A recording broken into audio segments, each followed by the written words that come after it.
Christopher, thank you. Yeah, she writes so small. She wrote like a whole letter on one flip. Yeah.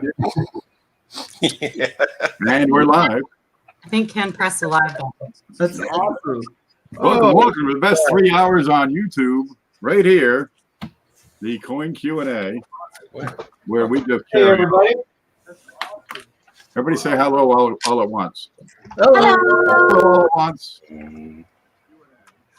Okay, who's in here? GB, Paul Hampton, CFA. Oh man, if I'd known you were coming, I would have worn your shirt instead of SJ's. You bake cake. Here's Darwin Dodson, Victoria Roman Carter. Good evening to everybody. Okay, I got a banner here I got to put up. Where is it? Right there. This is an email address down here at the bottom of the screen below Chris's head. It says checkmycoin@yahoo.com. What happens is people have questions about their coins, all sorts of questions, and they say, "Man, what's going on here?" Try to be as specific as you can. What's going on here with the letter in Liberty, right, on this particular coin? And they offer photos to go with it. And we understand that you're probably not photographers. God knows I'm not. We do the best we can with what we have to work with. And sometimes the photos are good enough that we can give you a decisive answer. And sometimes, well, they're just, we can't quite pin it down. But we'll do the best we can, and hopefully you'll do the best you can. But give us the entire back of the coin, the entire front of the coin. No, wait, I said that wrong. Give us the entire front of the coin and the entire back, as well as a close-up of the area of interest, what you're asking about. And try to be as specific with your question as well. And we'll get to, we'll get to most folks' questions. We usually cut it off around 9:30 or so. But we tend to go on for quite a while. Look at everybody showing off here. Pardon? Hey, look at everybody showing off. What do we got in here? Let me kill the banner here. I would probably add that you don't need to send us 172 images all at once. Yeah, that cripples me. I'm not computer savvy. 5 or 6, you know. 5, 6, whatever it takes. Yeah. Yeah, sometimes the light has to be just right, so a couple of photos and wiggle it back and forth will work. And we'll do the best we can. If we can't figure it out, we'll ask you for more photos if that's possible. And if not, we'll just move on. Okay, we got a bunch of people here tonight. We got all these folks here you see in front of you. We're gonna do our best to answer what you got. This is our panel of pros. These folks are pretty well versed in errors, varieties, and just general U.S. coins. And hopefully we can answer all your questions. I got to bounce back and forth. What we'll do right now is just go around and introduce ourselves. We'll start with Paula here. Hi, Paula Bluhm. I'm active a lot in some of the Facebook coin groups. I don't know if you've had the pleasure of me answering your questions or not, or the displeasure. Is that a pleasure? The displeasure, probably. I'd be happy to have you answer my questions. Aw, you're sweet. I don't know. Yeah. Don't make your Such as is that a 1964 DDR up in the top left of your screen? That would be me. It sure is. I was a regular on the Q&A. I've been taking a break. Had a lot of family stuff happen, and so, but I've missed you guys and I missed these guys, so I thought I'd pop in and hang out with you for a bit tonight. So, woohoo! Everybody saying hi. hi. I'm coming back. Hey, Paula. Happy to have you. Love to know. Sing it, Chris. Glad you're here, Paula. There's too much testosterone in this room without you. Well, yeah. Another thing. Next up. I am Hoffmaster, also known as Mantic Coins. I have a YouTube channel where I search for varieties and quarters and half dollars and pennies or whatever I get my hands on, have auctions and things like that. Yeah, my favorite coins are 2-cent pieces, 20-cent pieces.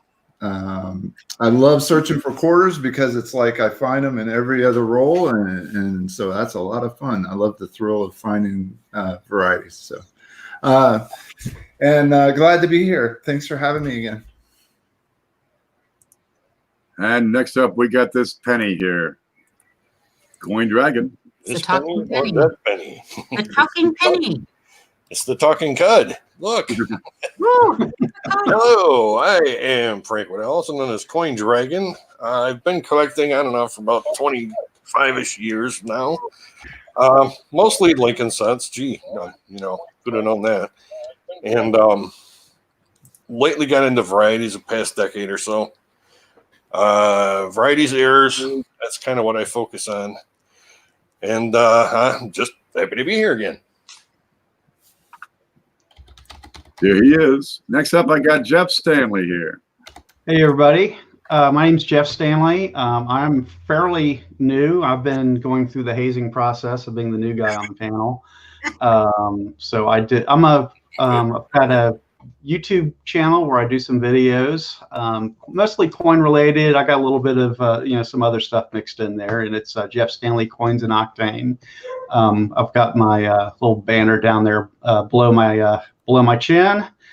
And as far as coins that I like to collect, I'm like a little bit of everything. My specialty has been nickels, but I've been slowly gravitating to other fun stuff as well, mostly thanks to members of this community who have introduced me to some other things I may not have been introduced to before. Okay, this guy right here. Who is muted? Sorry, my bad. Jeff hasn't even been begun to be hazed yet, so be prepared. It's coming. I just want to say hi to everybody that showed up tonight. Looks like we got a bunch of people here already, so thanks for showing up week after week. We love it. I'm Chris, most famous, I guess, or infamous for the Facebook coin groups. I do have a YouTube channel, Chris's Coin Channel. I do write blog articles on adventures in coin roll hunting.blogspot.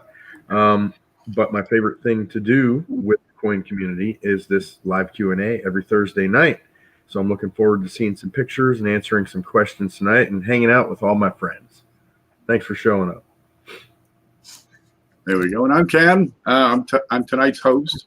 We rotate around from channel to channel, so make sure you subscribe to all these fine folks, and you'll find a list of everybody down below the video in the description. Just click on where it says see more and just start clicking on them and subscribing. I operate the 1 Million Pennies blog spot. It's just a bunch of articles about coins, and I have a lot of great videos in coin class.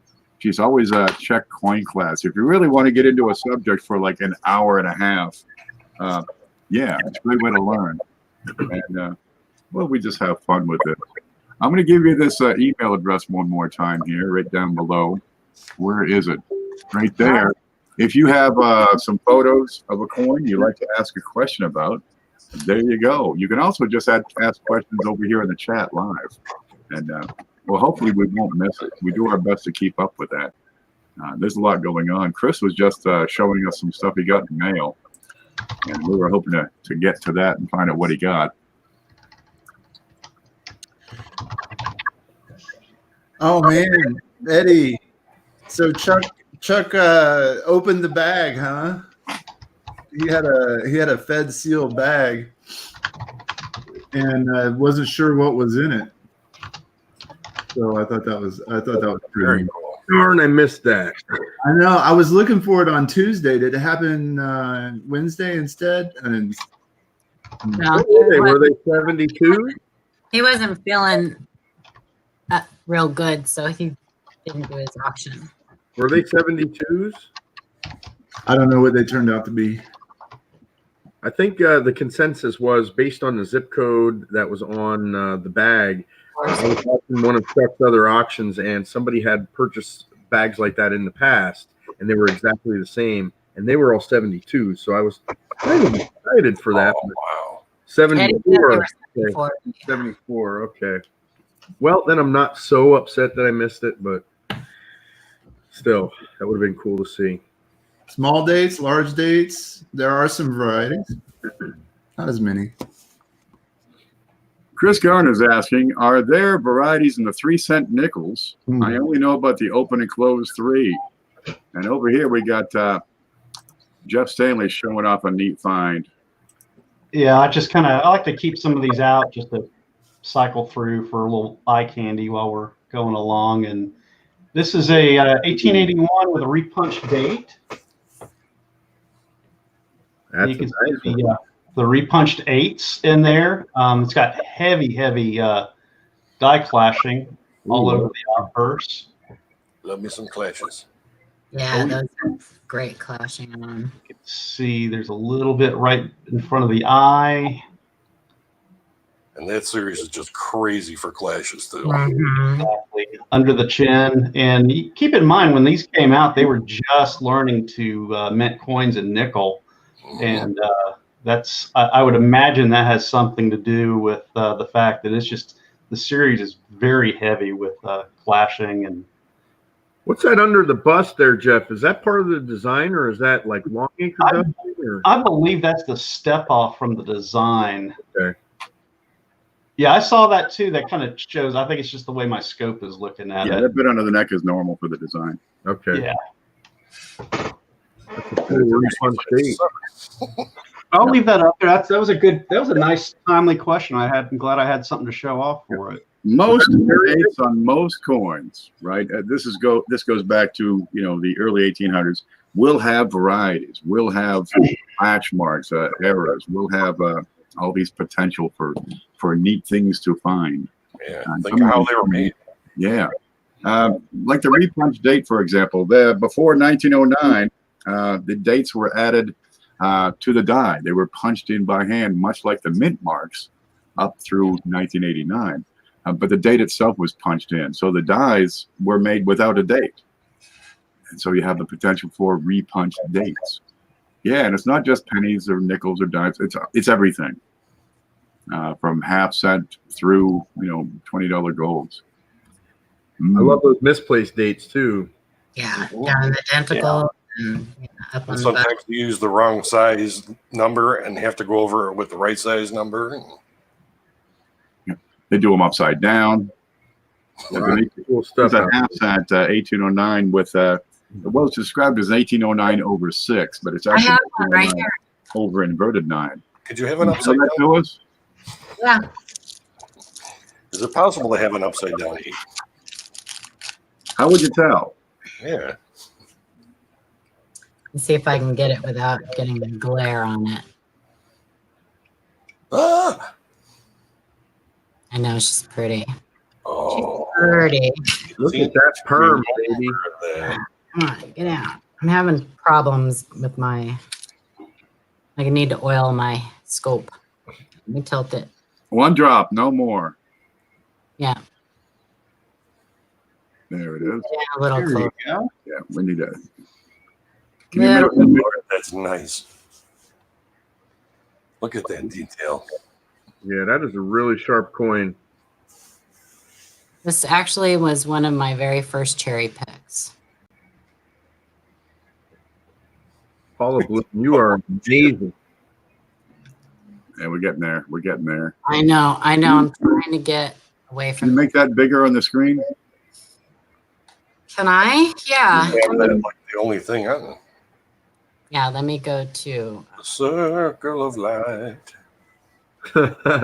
Let's see. I was too busy watching the cat in the background. Let me tilt it this way. It's really bad with this. Let me see if I can get it on my. Well, no, it's not going to do it on my other scope. So I don't know. Put a washer over it. There, we got it there. So you're Oh, looking at a connector in Ooh, between the baby. loop of the 9 and the top of the 9. You're looking for a little extra tongue sticking out on the lower right, and inside the upper circle, inside the 9, is some extra metal, and that's an upside down 9. And this is the Invert 9. application on it. They say Instead of inverted 9. they say 1809 over 6, and then they say 9 over inverted 9. So you take your pick. They give you a choice, apparently. No. Which one you would rather have? Can they put like a line over top of it to denote that that's the bottom?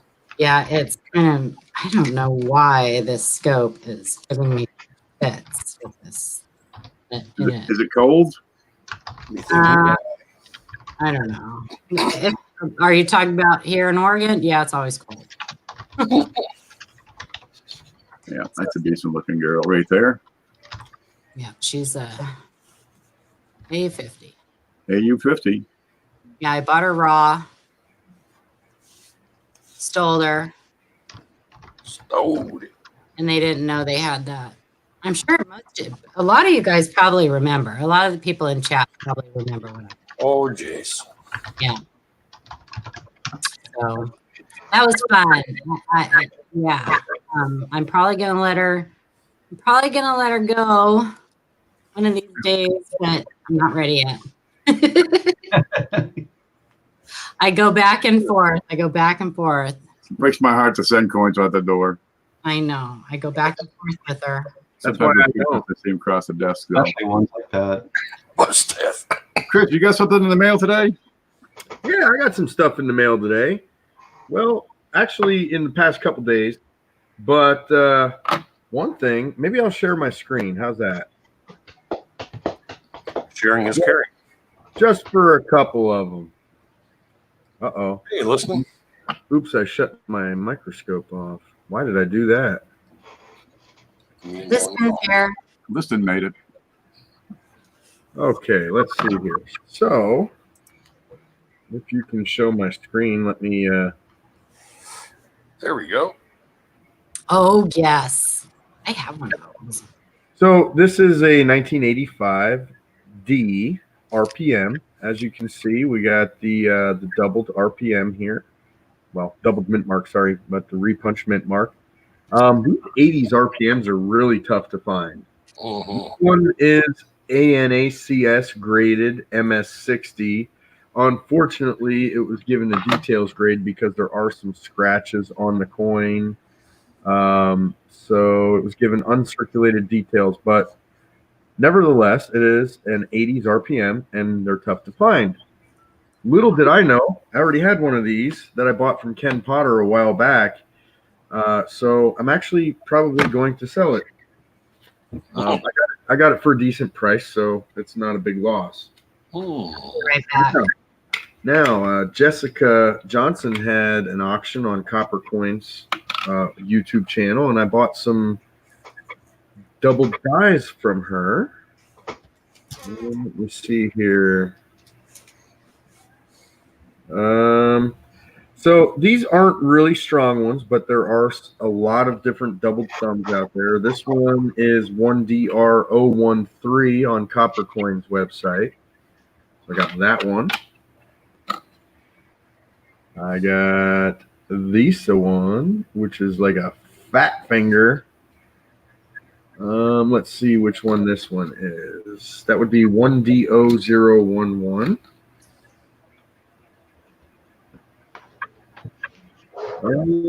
Boy, where the heck is the doubling in this one? I'm not sure. It is got a fat finger there again, too. This one is listed as 009. That was an extra from her, so I appreciate that. Cool RPM. Now, a lot of these are minor, but this one I thought was cool because, unfortunately, my scope kind of sucks a little bit, but can actually see the extra mint mark on top of the other mint mark. Yeah. So I thought that one was kind of cool. I really liked it. That's it for the scope. So I'll stop sharing there. But I got one of these awesome coin cards with it, and it just happens to be a fairly scarce double die to look for. 1996, number one. Pretty hard to find, so keep this out for this really nice one. But what I was most excited about, 90. Oh, 96 is that's tough, man. If I found that, I would definitely do a dance. I found these I'm kind of in that weird stuff. I love the weird stuff. So this is something that came out in 76. to probably 75, maybe earlier, to introduce people to these new bicentennial $2 bills. Kind of an informational brochure. I thought it was really cool. So I bought that. I bought this other thing here. It looks like a giant $5 bill. It actually It's like wallpaper. it feels like money. It actually has the same feel as money. And it talks about different U.S. currencies throughout. Very cool. Yeah, I love this kind of stuff. It also gives you information about what each marking and letter and number on the funny thing is on here. Apparently, it was money that. Let's see. They have to put some sort of thing on there. It's really obvious because the thing is bigger than my head. But I've been looking at a lot of these over the years. So, and that's it. That's the kind of stuff that I buy. Weird stuff that you don't really see often. So I love weird stuff. That's that. Okay, listen, we got a storm coming through here right now. You might hear some thunder, but it also might slow down the internet connection. It's the way it works out here in the woods. If we get disconnected, wait 5 minutes and come on back. We're going to try it again. If it doesn't work, we'll find a way to make it work. All right. Shay, you got something neat this week? I did. I found my first Frederick Douglass double to die reverse. So I'll just zoom in on it so you can see it. Happy little varieties. Right there in the window panes, I'll bet. Yep. Yeah. Oh, cool.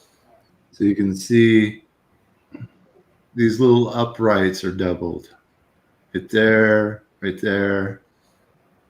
So Just like the memorial reverses. like the memorial reverse. That's really cool. So they come. There's a number of different varieties, but this is one of them. So yeah, I hadn't found one of those before. I got a couple more. I got the Bombay Hook. I think Bombay Hook. These are always fun to find. This one has a little extra right there. And I love these because I finally put the pattern in my head and recognize them. So there's just a little tiny piece in there, just a little. I don't even think this one's listable, but just right there. That's tiny. Yeah. Hey, but I'm going to take everything I can get. Real good catch. This one is the pictured rocks, and it has a bunch of die chips in the tree. Those aren't supposed to be there. Right there and right there. Yeah, I see you. And I found one of the Kansas. I always look for extra hump, and I got it on the Kansas Buffalo. All right. Big old die chip. And then I'm always looking for the one Ken has where it's where you can see the grass from this 2017. But I still haven't found it, but I did find his nice die chip. Animal crackers. Yeah. Kind of in a funny place. Yeah, North Florida seems to have the effigy mounds clash. I've got a couple of different ones on those. That's called effigy mounds elephantitis. And then Elephant mounds. I Those love, look like Rocky Mountain oysters. Yeah. and then I love showing these Washington DDOs off. This is a North Carolina, and I found a couple of them this week, and you can see it right behind his ear here. You can see those two little lines right there. And there's a lot of different quarter varieties with a DDO on the ear, And I just find this one a little bit more interesting than most of them.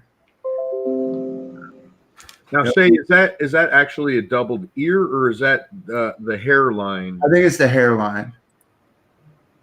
Yeah. Yeah, it seems to match the upper curl. Yeah. Above it. There we go.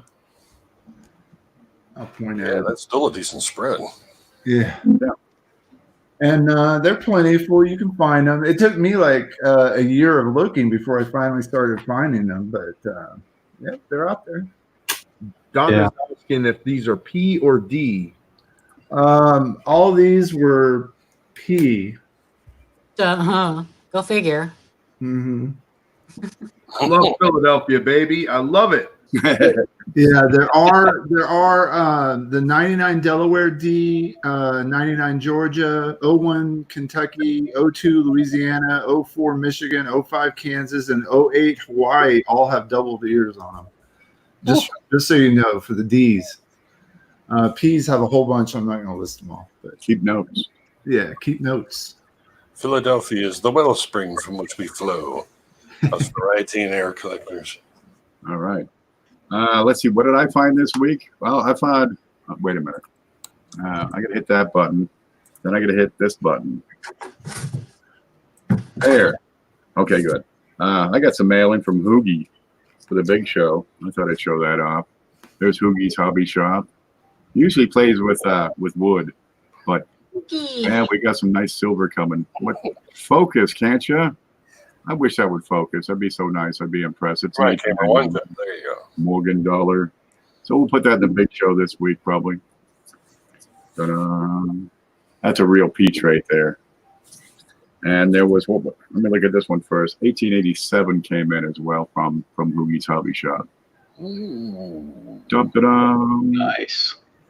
Yeah, and I've got an NGC certified 1940S, and really look at the color on that. Wow.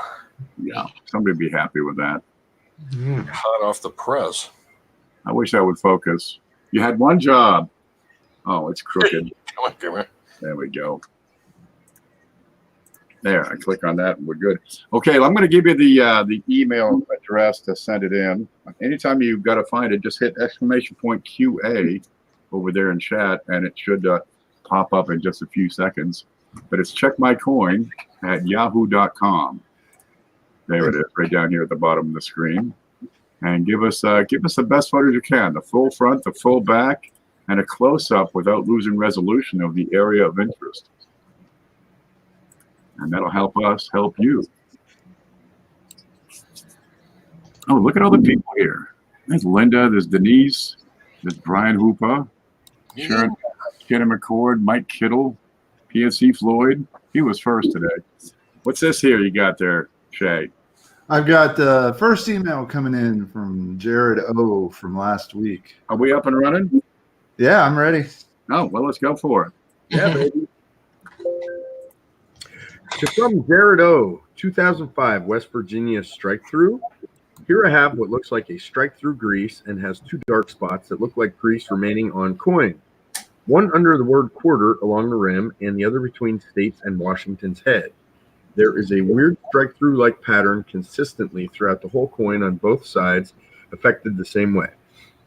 It also looks BU but has one flat spot on the reeded rim, which makes me think post-mint damage. Like maybe it was held by something there and dipped in something that made a reaction with the metal. What do you guys think?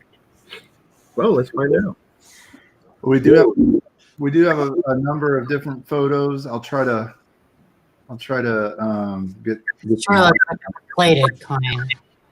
Well, actually, what I'm thinking this is, this looks like an environmentally damaged coin that was cleaned in a media tumbler. This resembles that whizzing. Jody Gomez wrote something about somebody cleaning coins or using a wire wheel to clean coins. And you get that ripple pattern. Yeah. Chris, did you see he actually picked up, I tagged him in the post. Tim Rathjen had one for sale. It was a Lincoln cent, but it said extremely whizzed. And it was exactly what Jody Gomez has been trying to tell people for a long time, that their coins were with that rippled pattern. And so he went and picked it up. He bought it. Yeah, it was in a slab. Yeah, it's slabbed, and it says extremely whizzed or harshly whizzed. One of those. Yeah. Well, see, if you look at this and compare it with one of those, you'll see a little bit of a difference. Now, this still has that ripple kind of pattern, but if you think about, oh boy, I'm going to say like wisps of clouds, you know, you kind of get a different look with the wire wheel or the whizzed coins, almost like a trail dye type look to it. Or a dryer coin. Or a dryer coin. But this one, I would bet money that this was cleaned in a rock tumbler or a media tumbler. This is a metal detecting find that was cleaned and then put back in circulation. And Denise is suggesting a gun shell tumbler. Yeah, so, and it's basically the same exact thing. You put like walnut shells or something in it, or some sort of other media, and clean it. That's first photo he had up, it almost looked like bubbles.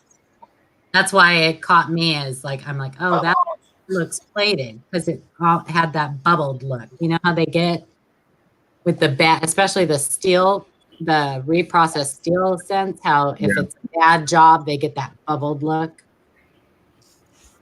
But I see what you're talking about with the. Yep, and Denise, she does reloading, so she would know. She actually uses a tumbler, so Brass that's tumbler. exactly what this is. Oh yeah, look at the reading on it. Beat to death. Yeah. Was this a thing he thought might be a strike through? Given the amount of damage on the coin, I could not call that a struck through issue. Yeah. It's anything can happen, Dave, once you have this much damage on a coin. Mm-hmm. He was thinking that the texture of the coin itself resembled struck through grease, and I get what he's saying there, but no, this is definitely some sort of damage. Can you show that again? I want to look at it for myself.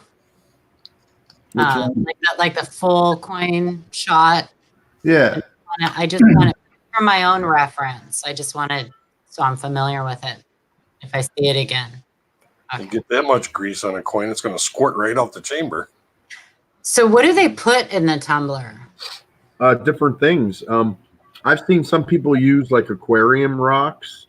Like for Denise, she probably uses some sort of like organic media. Maybe like crushed walnut shells is a very common item used. But yeah, I mean, you can use all different kinds of things in there. But if you can imagine, whatever's in that media tumbler is going to be, hard, and it's going to be hitting the coin over and over and over and over again for hours. And this is the look you get.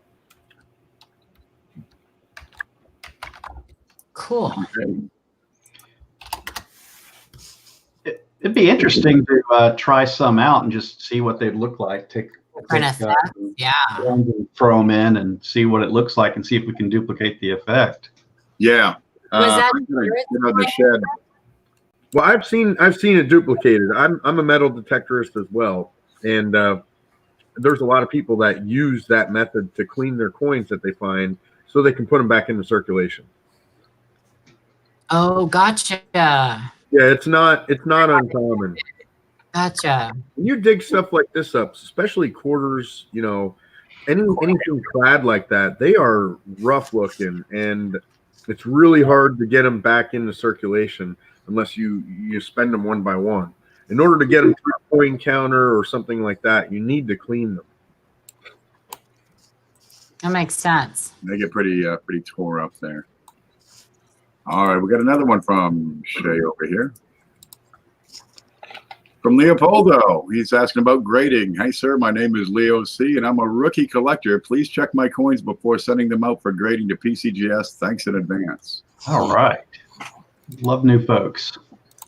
Well, I got to tell you, Leo, you're already ahead of the curve, buddy, because most people don't ask. They just send. Yep. I think this one, he was looking at something here. I don't know. I don't see it. Well, right off the bat, I'm going to say definitely not a candidate for grading because there's heavy gouges all over the surface of the coin. Over there on the left side under the axe, you'll find that most coins produced after World War II, if it's not the best, I mean MS 67, 68 or higher, it's not. It doesn't pay to send them in. The cost of certification will exceed the value of the coin. Now, Do you have a shot of the outburst? Different dates. Let's see. That's not it. That's not it. This one, no. It just sent one side of each coin and sent. Okay. Yeah, there is a known variety for that for the piece metal. Is that's a 94, right? Or 2004, right? 94, right? That one. Yeah, that's 2004, and that would be a DDO, I think. Yeah, yeah, there's a double obverse that's pretty big. Yeah, I love seeing them when I'm doing roll hunts. And I've got a box ready to go for this weekend. But I love seeing them because I'm hoping to find one.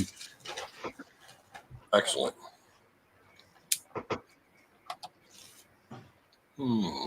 I can't. I'm not making out any varieties. No, me neither. Dark. Oh, maybe he's talking about the dreaded incuse lettering. Incuse machine doubling right there. Doesn't get bigger. Now, before you start sending coins in for certification, you got to be able to pass the test. Can you grade it yourself accurately? And you're going to find if you're not able to grade it yourself accurately, 99 out of 100, or probably way more than that, you're going to be submitting coins that are in lower grade than you could hope for, and lower grade than would be that would make sense to send in. You'd be spending more for certification than the coin is worth. Is that a spike? That looks like a scratch across his head going to the R in Liberty. Just scratch. Yeah. No, going from his bridge of his nose. Hey, Blues is in the house. There's Blues. You're not bowling? Well, my take on grading for variety's sake is this. Number one, not all varieties are going to be attributed or recognized by the grading companies. Anax is probably your best bet for varieties. PCGS, I'm pretty sure, only recognizes the cherry picker varieties. I'm not really sure how NGC handles it. But think again, why are you sending a coin to be slabbed and graded? Is because you believe it may be a high-grade coin, and that's where your value is going to lie, in the fact that it could possibly be an extremely high grade. Varieties, in most cases, are going to be minor and not really add a whole lot of value and not really justify the cost of grading, unless it's a huge one, 69 double die or 55. But most of the stuff you're going to find on the modern coinage is going to be very minor and just not worth the cost of grading unless it is also an extremely high grade coin. You also have to know what the variety is. So you got to look at the websites and match it up to a known variety. You can't, necessarily send it in and say, hey, is this a double die? And can you grade it and mark it as such? In some cases, I guess you can, but in most cases, not. So I'd like to try to get it out of people's heads. Every time somebody finds a small double die, they want to send it off for grading. Well, that's not really the purpose of grading companies anyway. So just keep that in mind, guys. That's my opinion anyway. It's an opinion. So you do what you want, but I wouldn't personally do that.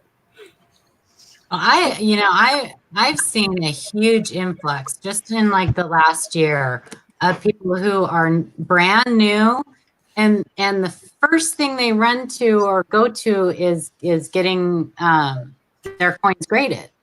And I'm curious where.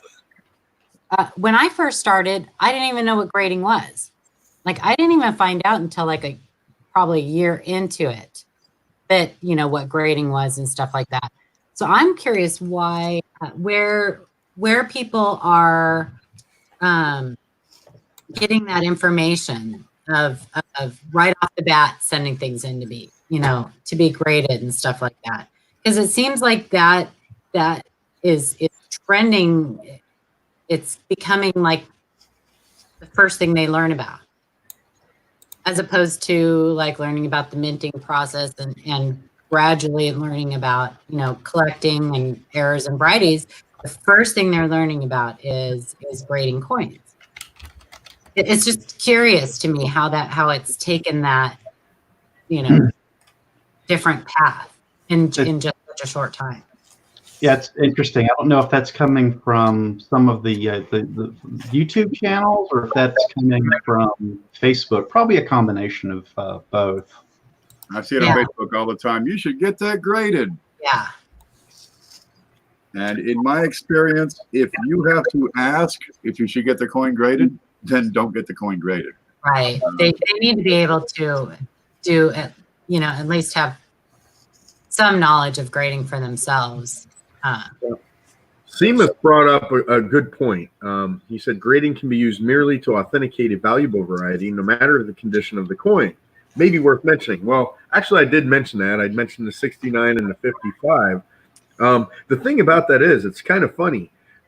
We have this mentality now that we need these grading companies to authenticate these varieties that are actually the most obvious to see. Mm-hmm. You see a 1969S double die, there's no mistaking it. There just is no mistaking it. You can't miss a 55. You can't miss half of the 72s that are out there. So I kind of get the fact, though, that there are a lot of fakes. So in that case, I do believe that there is a purpose for that. To get an extra set of eyes to look at that coin and make sure it is authentic, because some of these fakes are getting really, really good, really hard to tell. I mean, they're starting to get smart. I mean, if you watch, I help run an international coin group on Facebook, and I swear some of these counterfeiters are on these groups and making these coins, and they're posting them and saying, "Is this real?" Because they're trying to gather information. They're trying to figure out what they need to do to make them better. You know, they're starting to make the silver coins actually out of silver, because if they don't make them out of silver, it's blatantly obvious that it's fake. So they're starting to make these coins out of silver.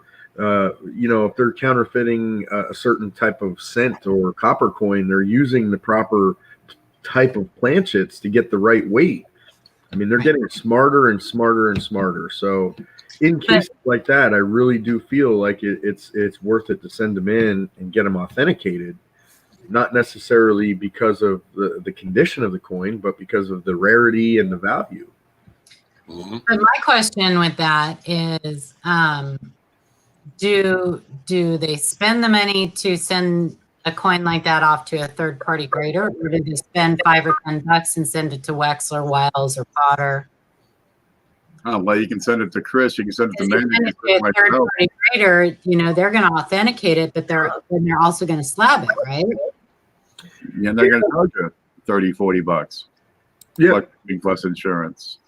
And then you're going to have a slab fake. Even on the 72, as Chris mentioned those, what do you got? 22 different double dies on 1972 cents. Only the double die number one, where it's a really widespread. Only that one in top grades, uncirculated MS65 and higher, would really be justifiable to have that certified, to have that. There's another one, Ken, that's valuable too, isn't it? Number 4. And it's not necessarily because of the spread, but more because of the rarity. I believe. Yeah, 4 is very hard to find. You don't need to blow me up for that, man. Thank you, though. I appreciate it. Mine was more of a question. Well, I was searching for rolls the other day, and I found a Chinese site selling 1969 double dies for a nickel a piece or something like that. A nickel. And they had thousands of them. Get it back. Or AliExpress too. AliExpress. Yep, the makers, the counterfeiters are getting better, but at least we're making them work harder and harder and harder for it. And they're getting to a point they're gonna have to invest in better equipment to fool us. Eventually, it won't be worth the trouble. Well, you hope so. And they'll just move on to something else. And they'll just do French artwork or some darn thing. There you go. Back to the authenticating, Chris. I guess mine was more of a question to you, though. Do they, Ken Potter and them, do they authenticate coins? They can, yeah. I mean, basically, that's what you're doing when you send a coin in for attribution to one of those guys. I know they do attributions. I just didn't know.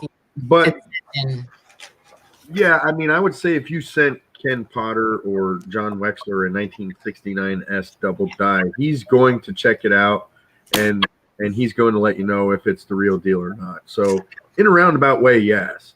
Yeah, the problem with that is the market still demands that you have it slabbed in a third party, slab. I mean, and I get it. I really do. If I went to a show and I finally had the money to be able to buy one of those coins, I would definitely want one that was slabbed. And that's just for my own sake. I can look at it and I can say, yeah, I'm 99% sure it's real. But that 1% is still enough to make me want another set of eyes to say the same thing. Yeah, absolutely. Yeah, I was just saying that, before, if there's a question of authenticity, as opposed to paying shipping, insurance, everything else, sending it to a third party grader, if you are questioning whether it's authentic or not, sending it first to them to be authenticated. And if it does come back fake, then you haven't wasted that money, that extra money on. Yeah, that's a really good point. I'd be really leery about sending one of those high dollar coins in the mail that way, though, because then you're going to have to pay that insurance twice because you have to pay for the shipping back. And by that time, you might as well just send it off to get slabbed anyway. You're sending a coin that's worth a couple $1,000s. You want to insure it for that value. And you're going to have to pay it to send it to that person. And then you're going to have to pay it for them to send it back to you. And yeah, by that time, you might as well just send it off for authentication, I think.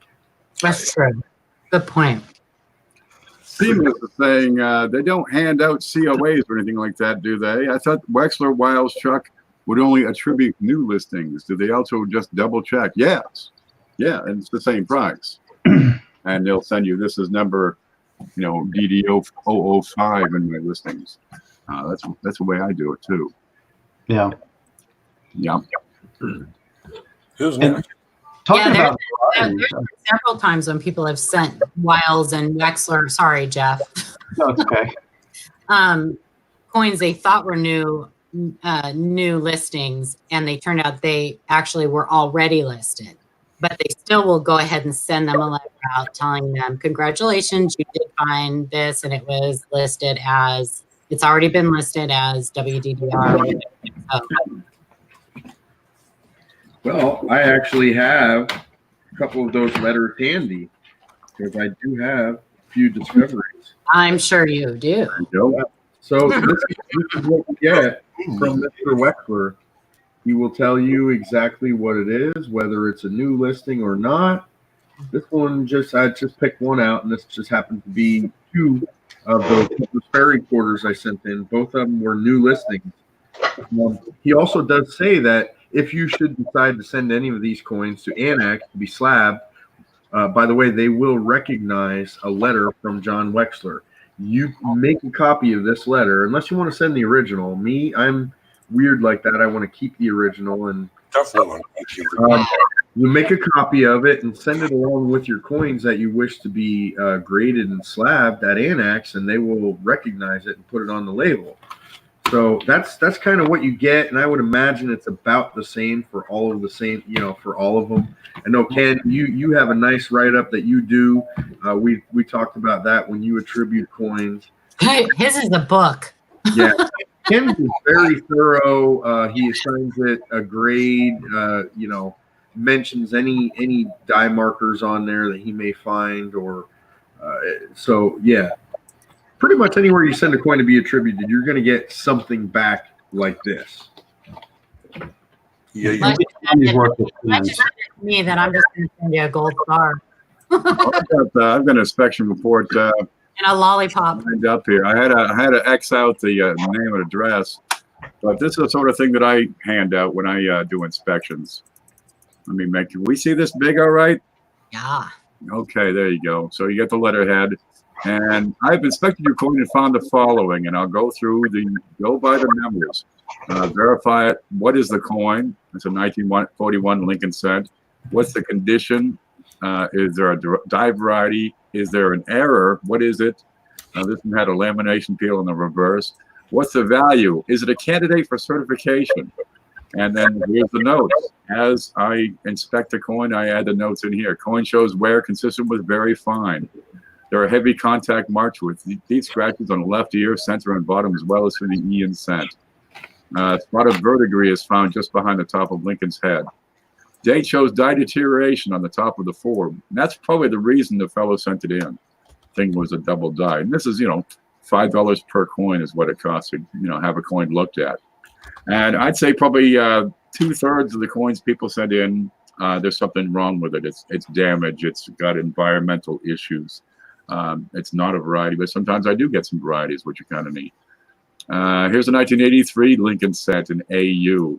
No variety, no error, value, face. Okay, sorry. Yeah, it's $5. Here's a 1939 Jefferson nickel with no error, no variety, and go through and explain what we see, what it is, what it could be potentially, just the whole bit, whatever I can come up with. Okay, here's a 1999 D Connecticut State quarter die variety, and I had to change my mind on that because it's not really a die variety, but it looks like it would be a die variety, but it's specific to that particular year design. Okay, let's see. Do we have? I don't think I got any varieties on that particular shipment, but this was, let's see, how many coins is that? There's 1, 2, 3, 4, 5, 6, 7, 8, 9, 10, 11, 12, 13, 14 coins in that particular report. And people, geez, they want to know what they got. And rather than send them in and pay, 20, 30, 40 bucks a coin, get a second opinion. Marley and T asked a really good question. Just like they're faking coins, they're also faking slabs. I mean, these counterfeiters are trying everything they can to get your money. So, of course, the market demands that you have to have a certain type of coin slab because it's valuable. Well, guess what? Now they're going to make fake slabs. The good thing is these graders are doing things and taking protective measures to keep that from being easily duplicated. For instance, most of the fake slabs that I've seen, the font is totally different. It doesn't even kind of match what they put in. Also keep in mind the third-party graders, the legitimate ones, now have like hollow foil stickers on them, and there's so many different security measures that are hard. Like that hollow foil sticker, even on the front, if you hold it a certain way, it has the NGC symbol in it. Over and over and over again. These are all security measures, and it's hard to duplicate. And like Ken said earlier, we're going to make things so difficult for them to duplicate this stuff. It's not going to make sense anymore. I tell you what, each coin has its own fingerprints of marks too, especially if it's been circulated at all. So oftentimes you can look at those pictures at NGC or PCGS and then look at your coin and find the same markers. You should be able to find the same markers, dice, scratches, little stains, little marks, and they'll be in the exact same place. If they're not, then you're probably holding a different coin. Right. even on 70 coins, MS70 or Proof 70, I happen to notice on my Proof 70 I got back recently, there is a teeny tiny mark that I could see on the True View that I could actually see on the coin. So I have no doubt that the picture they took in True View at PCGS is my coin. I could see that mark on it. Mm-hmm. Mike Kittle says you can buy PCGS and NGC empty slabs from China by Alibaba. Yeah, AliExpress. Right. Very Mike Kittle, speaking of Mike Kittle, he came up, he had an interesting thing in chat way earlier where the original question was about the fascination with grading. Why do new collectors feel like that they need to send in their coins to be certified for everything they find? And what he mentioned in his post there was about the home shopping networks have made it so, everything they have, it's always some graded coin or whatever. So people are new to the hobby. They're seeing these shows on cable that come up, and they're offering these graded coins. A new collector is going to think, well, that's the only way I can have a legitimate coin collection, is to have my stuff in a graded slab. I think that's an interesting point, and that's probably the reason why new collectors feel like they need to grade their coins. Yeah, that's a great point. That, and there's some YouTube channels that like to tell find things in pocket change, and then when they show the video, everything they show are slapped coins, graded coins. So, I started collecting back in the day where there were no third-party graders. There was no NGC. There was no Anax. If you had something funny about your coin, you had to show a guy down at a coin shop, and he was grouchy. Or you go to a coin show, and maybe the guy to talk to was there every 3 months. And he'll look at one.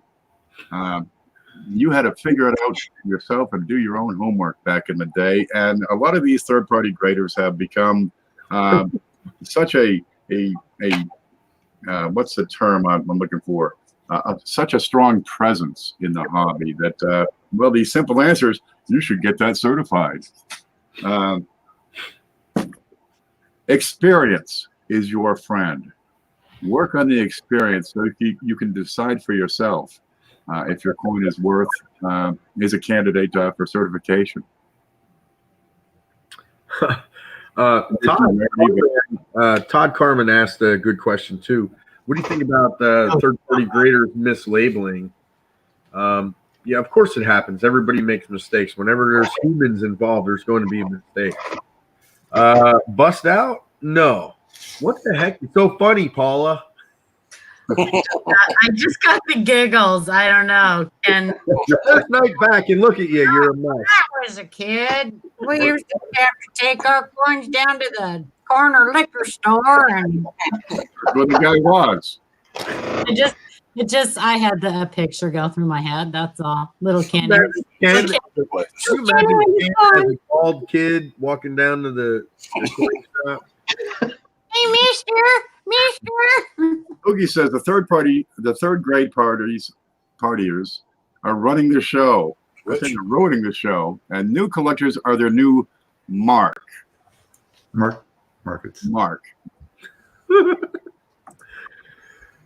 Yeah.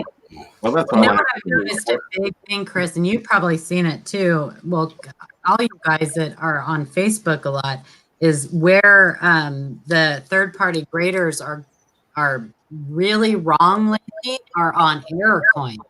I don't know who they have looking at their error coins, but they have made some pretty big mistakes recently.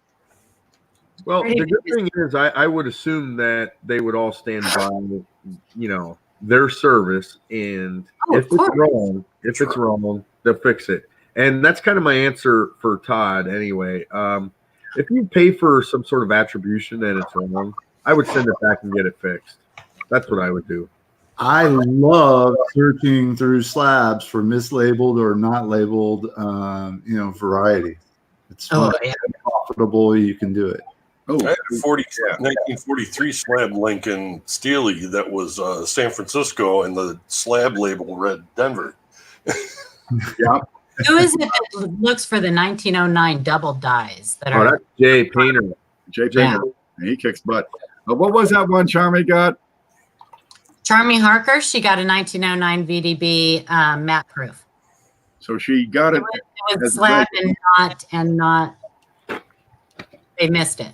It's the normal VDB, good for 50, 60, 70 bucks.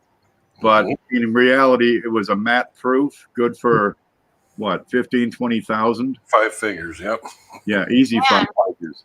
It was an undiscovered die used Which on is it. even more significant. It had none of the die markers of the previous known. Well, matte. now you're Potter's talking. article, Chris? What's You that? saw that article, right? I did not. Oh, But- Kim Potter's article on it. That's an advanced collector there. I mean, that's somebody that really knows the ins and outs of the entire series, knows what to look for, and I mean, that's kind of why we all do what we do, because the more you know, the more you can find, right, Shay? That's right. Knowledge is power, baby. Yep. Now, there are folks who actually collect incorrect slabs where, they left the S mint mark off of a commemorative half, or where they have the wrong date or denomination for the coin in the holder. No fooling. They collect these things. They do have kind of an added value for that. But what's worth more, the coin that's properly labeled or the funny slab? As Chris said, they're humans. People make mistakes. That's the way it's going to be. Uh-oh, Shay's busting out the slabs, baby. Yeah, I got one around here somewhere. He's up to something, I can tell. Couple. Yep. I think it was a VDB, Michael Kell. It may have been just 1909. I just read the article on it. I thought it was VDB though. She's going to the rack. Yeah. Nah. Well, just a regular matte proof, going from 64 to 64 proof. That's a jump from 25, 50 bucks to, I don't know, 1,200. Ish, yeah. The moment you've all been waiting for. Oh, this is one I commonly find. Yeah. Let me change my screen here. That's true too, Denise. So this is just 1942 Walking Liberty MS63. There's no variety mentioned, but it's obviously the FS 101, and I can zoom in a little bit here so you can see it, and it adds value. You can see it under the chin, in front of the neck, and under the breastplate. There. Nice double chin. And it's really easy to spot with the naked eye. Why can't I I find? jumped right out. But that's one of those where you can probably get a deal because they want to sell the coin, the slabbed coin. So you can already probably get a little bit off the normal gray sheet price of the coin itself, and then you're holding a little bit more valuable variety, right? So anyway, there's plenty of examples. A lot of experienced collectors will have them. I'll be looking for that at the show in a couple of weeks. Yeah. Yeah. Everybody thinks if it's graded in slab, it's worth $1 billion. Pavilion. A Brazilian even. Ken, you were talking about one. Was it $1 that somebody had found? A really rare dollar a few weeks ago or a month ago? Stone Mountain? No. Dude, I don't remember what color shirt I put on this morning. Ooh, I guess I could have gotten out the Stone Mountain, but that one was raw, but a double to die. But certification does not really add much value to the coin. It will verify it. It will give you a third-party grade, a sight unseen grade, and they'll stand behind their determination. It's not going to double the price or the value of the coin. It's the same coin in or out of the slab. Yeah. Good protection for it too. There we go. Do we beat that into the dust? Do we need to look at more pictures? Yeah, that's beat. Yeah, Okay. that's good. I've got, let's see. Here we go. Next we have from Coinzilla regarding coins. No question. Yield counter stamp. Kennedy. Yeah, I have. This isn't the only one he sent, but let me show you something. Those used to come with cards like similarities between Lincoln and Kennedy. There you go. They come in. Here they are. So the reason I kept these is because my grandfather had them in his box, and yeah, it has a bunch of fun facts about each of them. Like, let me just read a couple. Lincoln was elected in 1860. Kennedy was elected in 1960. There are 7 letters in each name. Both presidents were slain on Friday. Both were slain in the presence of their wives, and both were directly concerned with civil rights. And so on and so forth. A bunch of astonishing facts. But yeah, you'll find these. You'll come across them, and they're worth a few bucks. Yeah, I remember those. but it is just a stamped penny, so it's worth about 1 cent. I've seen the counter stamps. They sell for $1. Just a complimentary price. So I think Michael that's Kittle really was correct. The 1909, it was just a 1909 map proof, but they used the same die on the 1909 VDB and the 1909 map proofs. So that's where I got the VDB from. But it was a 1909, but it also was a different die. It was because up until then, there was only one die known, the obverse die known for the 1909 VDB and the 1909 map proofs up until then. So that was a newly discovered obverse die for that 1909. But it was a MP. It was a proof 65. Proof 65. Yeah, MPL 65. Very nice. Yeah. So Michael Kittle, yeah, it was the 1909. I see a 61. Whoa. Oh, So this was one of the other photos in that batch from Coinzilla. That's pretty cool right there. That I is a 61, right? I don't think. Not the same coin, is it? Well, that's what I was trying to look. The color doesn't look the same. How about the spot near the tail of the date? Is that on the bigger shot? Two Oh my gosh, how funny. I'm not able to. Okay, so we got diabrasion lines going from left to right. Let's look at that close up again.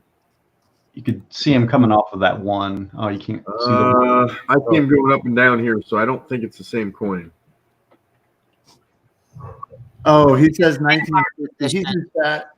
Coinzilla is in chat. It says 1960. But Okay. that's nice RPM. That's a real nice RPM.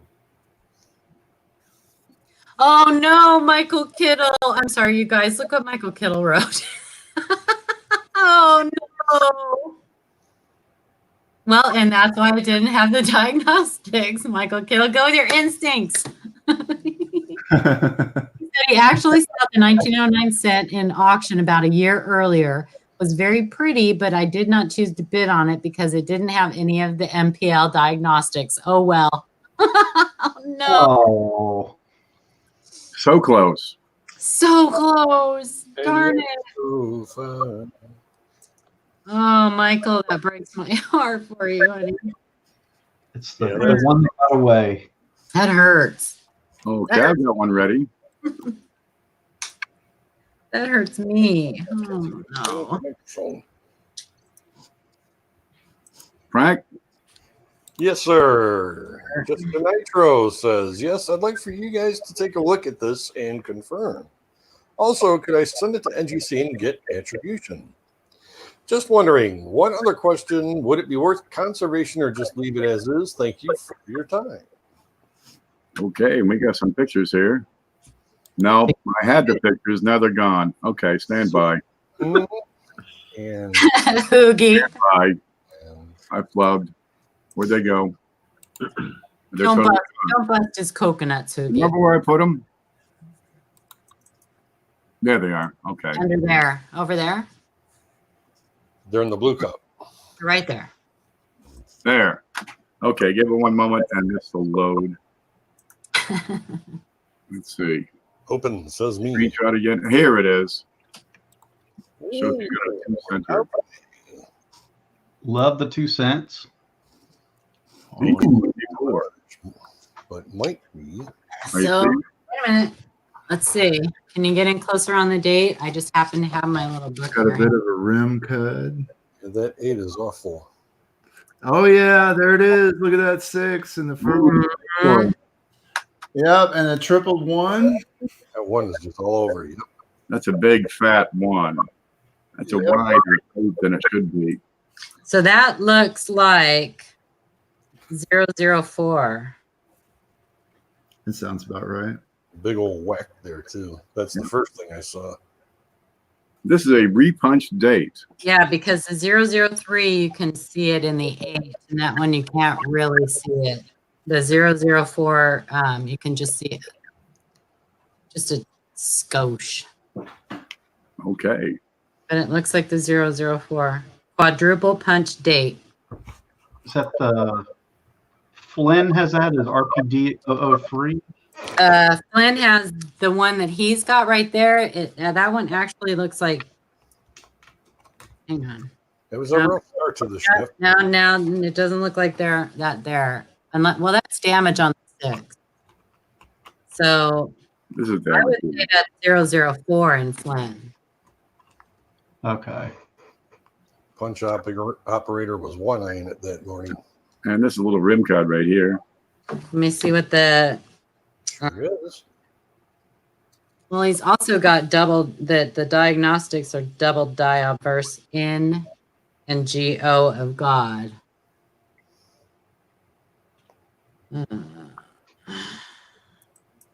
I'm not going to see it here. It's going to pixelate. Let's see. Well, let's look at then. Is there a small chip above the left tip of the banner? Small die chip. I think so. Left tip of the banner. Let's see. Heavy die scratch from the banner edge to the right of N of N. Are those the same coin? This is apparently the same coin all the way through. Different lighting angles. And Yeah, there's a bigger shot, and there's a closer up shot. I wish we had that shot a On the little. other side. Paula, I think you've got the wrong. I think it's 3 because you've got the pictures above 4 that are the coin. So you need Pictures to, above 4. yeah. So it's RPD 03. So you need to look at the pictures are under the listing, right? Or are they? No, standard for that. are they? Yeah, the pictures are under the listing. So this And one they is it? Show me for a second, Ken. Yeah, that's 3. That's 3. Okay, then it's 3. Because And this Yeah. is confusing. Look at how it is on the book. Yeah. So Really confusing because this over here is oh, I know. above 004. Right.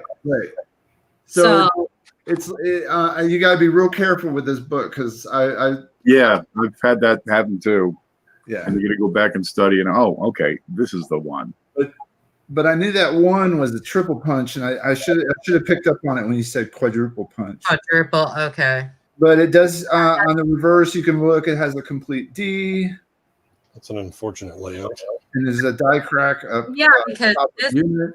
this one I was looking at, And they have that right above the 003, but it's not that one because you can't see that on the 8. Right, It's but Totally thought that. So they've got it. They've got the pictures in weird places. That's what I. it wraps from column to column. So Caption Yeah. would be so handy. Well, and the diagnostics that I was reading off all die chip and stuff, that was for 003. For the other one. Yeah. That was for 003. Then. Oh, it should be sent to AGC to be attributed. Where's his coin? Was part of the Well, question. I wouldn't think you'd need to send it to be attributed if you wanted. if you have the book. Yeah, we pretty much just attributed it. You can get the book cheaper than sending one coin in to be attributed, and then you could distribute all the darn things for yourself. Yeah. And I would say, in order for it to be worth getting it graded with the attribution, it would have to be come back at 63 right around post, according to Flynn. And I do have a unlisted RPD 2-cent piece, but I haven't looked to see. Koneka has some guys that will probably do a 2-cent, but I hadn't looked to see which guy it was. I could do it myself. I didn't see if that one is in the Cherry Pickers Guide. Did you see if it's in the Cherry Pickers Guide? I don't know. Because if it is, then PCGS will attribute it. There you go, Jeff. Right? Yeah, this is a slightly. This is a decent picture of it in a better condition with the date. Yep. Yeah. And it's amazing. a lot of times when you find these in lower grades, there won't be any lines. It'll just be big and fat and tall, and it's kind of an easy pickup point. Yeah. And then in the lower grades, you can't tell about the 8, but you can usually pick up that 6 because it's pretty extreme. Which one is that in the Cherry Pickers Guide? Does the Cherry Pickers label it as what? I don't see that one in the Cherry Pickers Guide. Yeah. NGC Variety Plus does not have a Cherry Pickers listing for it, which is unfortunate. No, they don't have that one in the Cherry Pickers. That's Woody too. The Cherry Pickers Guide has only the most wonderful specimens, the most rare, the most valuable, the most extreme. When in fact, if you had a complete volume of all known varieties, it would cover this entire desk instead of a book this thick. But you can get the book for a whole lot cheaper than sending in to be attributed. The next part of the question was, it's gone. Would it be worth conservation or just leave it as is? Definitely leave it as is. Yeah. Yep. Looking at let me find that again. Here's the screen. Looking at the photos of that coin. I don't think there's a real reason why you would need to go through conservation on this piece. It looks pretty darn good. It's not covered with doo-doo. Conservation a lot of times will remove gunk. It'll clean up some particular areas. But this whole piece of copper, you got good toning across it, which is going to protect it from further issues. I'd say, yeah, leave it. Save the money. Yeah, that is leave it alone. Nice coin. And then Beautiful try to point. finish it out with other very fine examples. Yeah. Collect them all. Yeah. So Allie Schumacher asks, die states, doesn't that change things as well? I'm not sure what she's asking. Well, it might change a number listing. The different stages of dyes would just add a little footnote to it if it's still the same variety.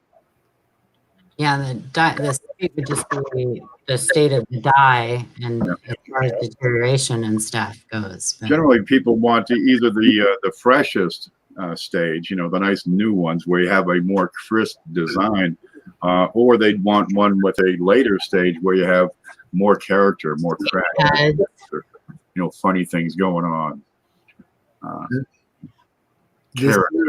This series can get really expensive in the higher grades, and the proofs, they're very rare. Jeff. Sets are entirely underrated. Mhm. What are you doing? Yeah, they're one of my favorites too. There's a 71.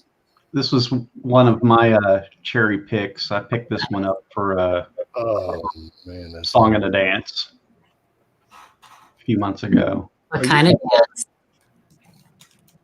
A dime dance or a dollar dance? What kind of dance? Hmm? very nice. Is that Yeah, the place that you don't take dollars? you better not get me started.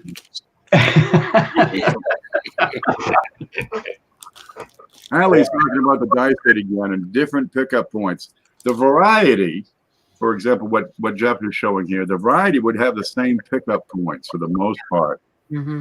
Where would remove pickup points, but you'd still be looking for the notch in the base of the one, for example. Whereas the die state, what that's going to do, it's not going to change that design aspect. It's going to add tiny die cracks. It's going to add die chips. It's going to add metal flow lines. It'll add an occasional die gouge, which would be used as a marker. Right. But the variety does not change. So the die states does not change the pickup points. Right. You can pick this one up. I see this one come up on eBay every now and then. And a lot of times they don't even list it as being a variety. It'll be uncirculated AU or whatever. And I'll see it. One day I'll see one where they have it underpriced and I'll bid on it and I'll get it. But that they tend to price those AUs and uncirculated 1871s pretty high. Oh, Yeah, those shield nickels are great to cherry pick off eBay too. Oh, well, Yeah. those are wonderful. But I got to look at what Mantic's got here because I'm dying. Oh my goodness. Yeah. RPD06. wood, Which one is it? RPD06. flaming wood. Laughing at Frank. Yeah, it is a nice, beautiful wood too. Yeah. Yeah. Now that's a coin of character right there. And it's a MS62. This one I cherry pick because it doesn't have anything on the label about RPD, but it's RPD10. Or is that the one I looked at? How about the one you just showed? Is that listed on the label, Shay? I just saw that. It's listed as a repunt date. That's all it said. Right above the 8, above the 1, on the right side of the upper loop of the 8, Yep. bottom of the 1, Wow. and that die crack would probably appear later in the striking and be a later stage, and that would serve as a die marker. Yes, 2 please. So there you go, right above the 1. Extra metal. That's right. I'm with Above the 8. one. Me likey. And this is in a PCGS MS62 brown with nothing. It doesn't even say. It doesn't. Don't have a heart attack there, Shay. Yeah, right. Right. It doesn't even say fancy 5. Very well plain 5. I mean, you could put plain 5 or fancy 5. I guess it doesn't really matter, but anyway, yep. Told you, don't get me started. I got a book full of. Can't remember who I got this one from. It was either you or Ken. Hey, just This wait is till the Cherry Picker's Guide. Now, I'm of the understanding that Bill Fiver is coming out with another version, a new updated edition. And well, right now these things are going for $200. Good Lord, the price will come back down on these. So wait for it. A lot of times, getting the book is a whole lot cheaper than sending it out to be certified and attributed, because then you can do it on your own. Yeah. Develop that knowledge and experience for yourself. That's what I say. Kill me, Smalls. Yep. What's that one? I think Have you got the same one here side by side? no. This one. Oh wait, what? Is he? Oh, it's got a Paul have the other one? and you got a I I don't think this one is, but I have them. I have a. I'm not sure which one that is, but this one is a. Small tentacles. It's above the 6. Yeah, mine's 13, and the only reason I saw it is because that chunk of metal that was a crack between the 1 and the edge. I saw that from a mile away. I'm looking at the 1, the thickness of the lower part of the 1, the extra bit at the top, the doubling separation lines on the 8, Yep. on the upper and lower curves, and a little hook on the bottom left of the 4. Yep. And that's RPD 13. There you go. All right. I was wondering what to get next time, and I think I just thought of it. Yeah. Yep. Pick that one for a steal. That was a cherry pick that they didn't know what they had on eBay. Delicious. I keep saying it. Describe coins like you would a fine meal. Decadent. Lascivious. That one I need to inventory that one because I had put it in my inventory.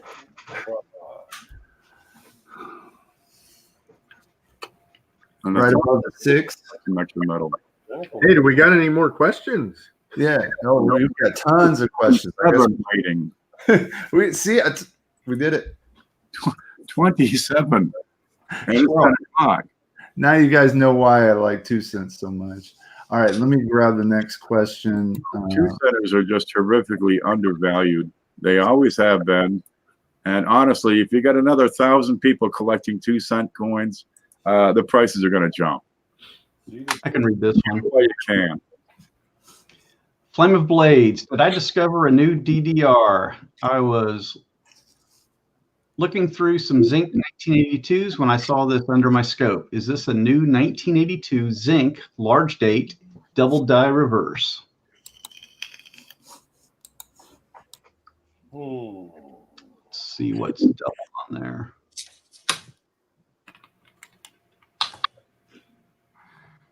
So far, no. I'm saying some die deterioration. Yeah. That's exactly what that is. That's really deceptive. I can't rely on those.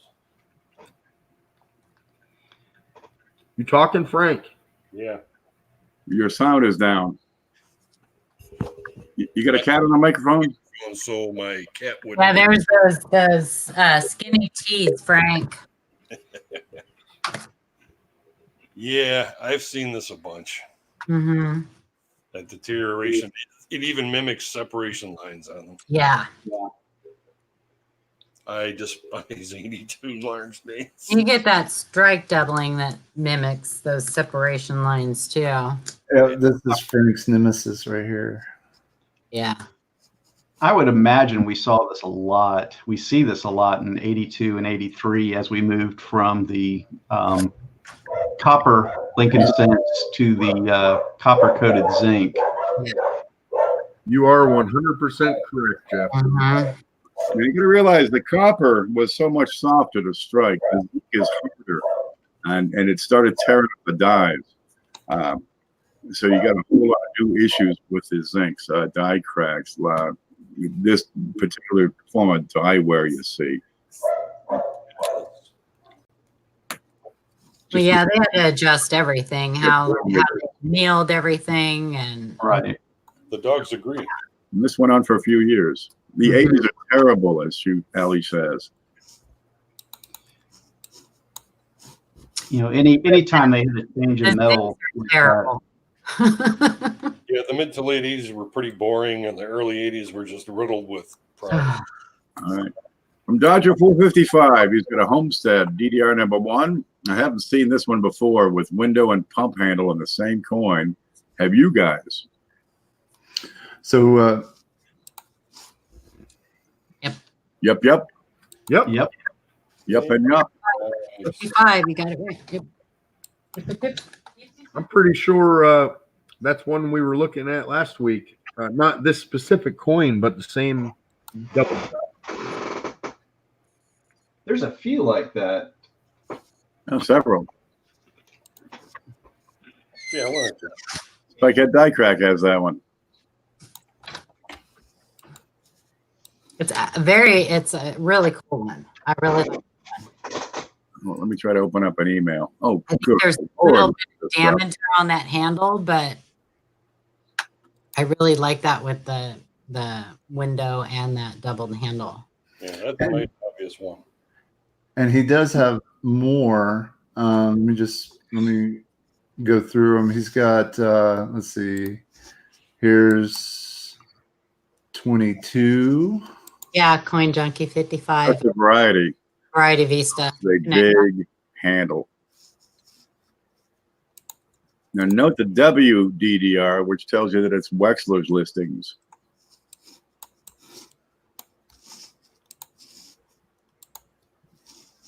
That's extra handle, all right. Another beauty. Yeah, that's a big one. And see the direction of this, where the secondary strike is to the northeast. You'd expect to see, if there was doubling in the windows, that would be in the southwest corner.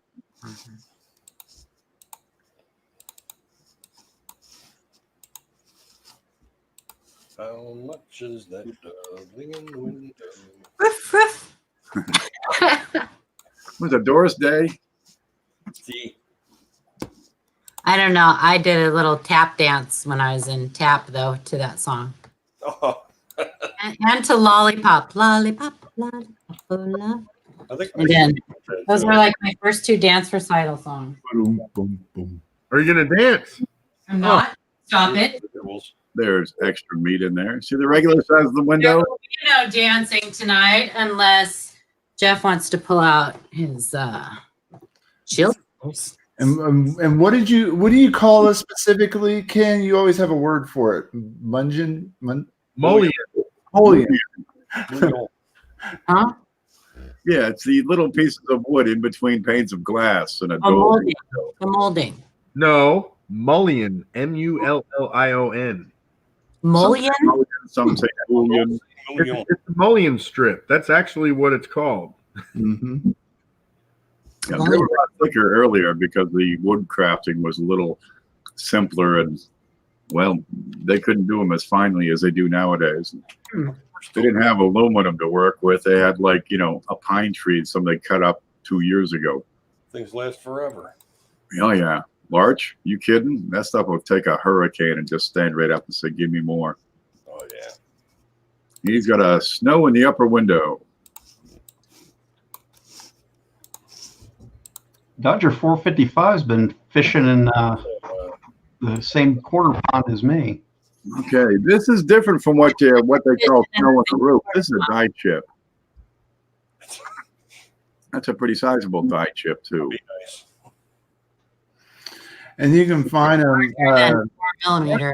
One Card Hobbyist found a really good one. It had like 4 or 5 big old die breaks on top of the roof, just like that, like big old chunks stacked. Ginormous.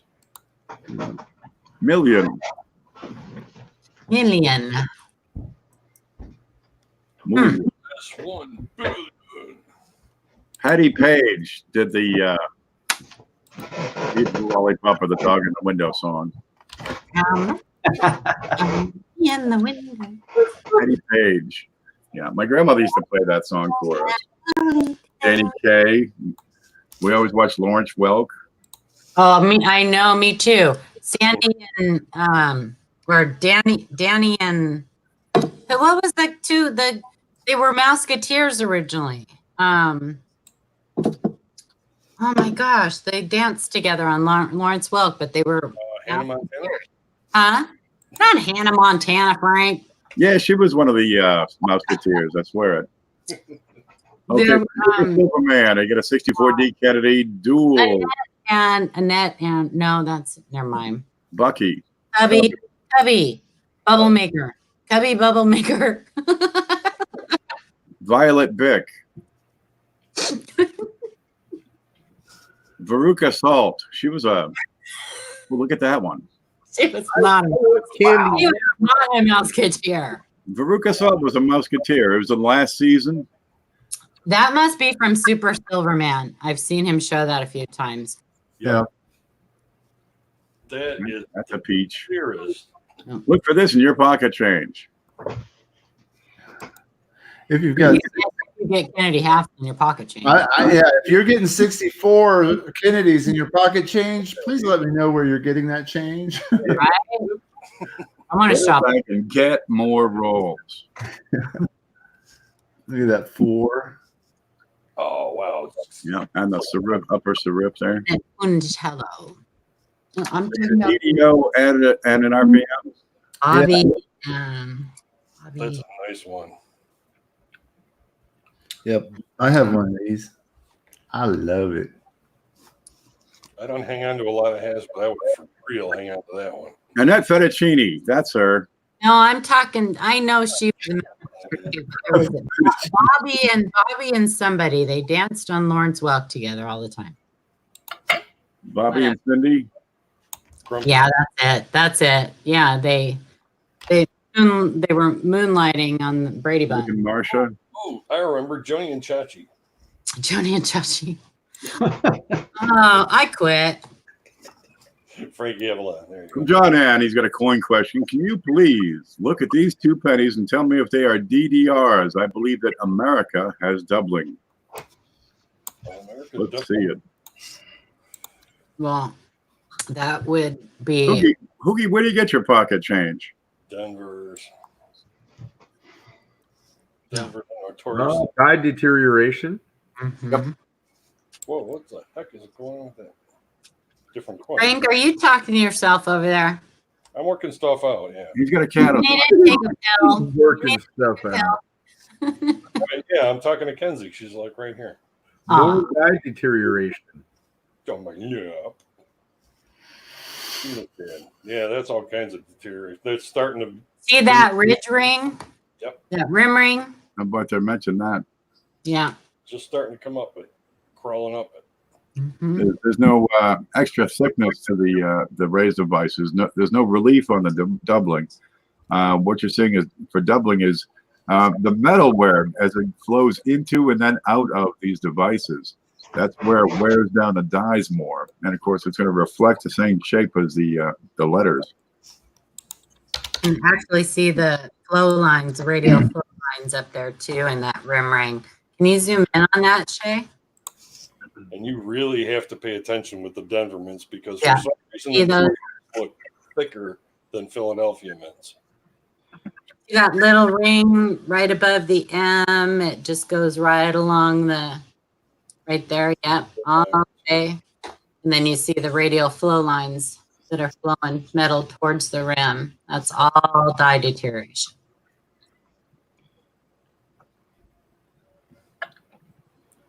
These still trick me from every now and then.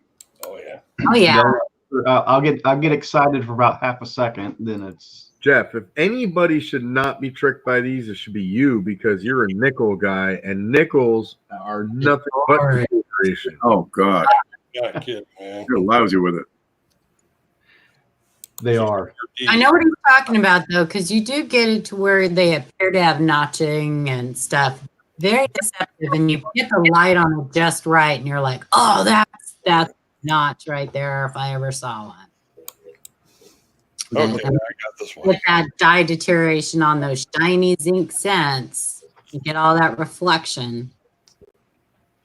Yeah. This one comes from Lauren regarding errors versus damage. I am new to looking and collecting errors and varieties. Just discovered your YouTube channels and really appreciate the information. I remember Ken saying that he may do a video on Vice coins, VISC, and post-mint damage. Here are 2 pennies and 2 nickels to look at. Looks like the pennies are Vice coins and just want to know how and why people do this. Intemperate use. Long, cold winters. Would be my guess. The nickels are damaged too. Thanks for spreading the helpful knowledge.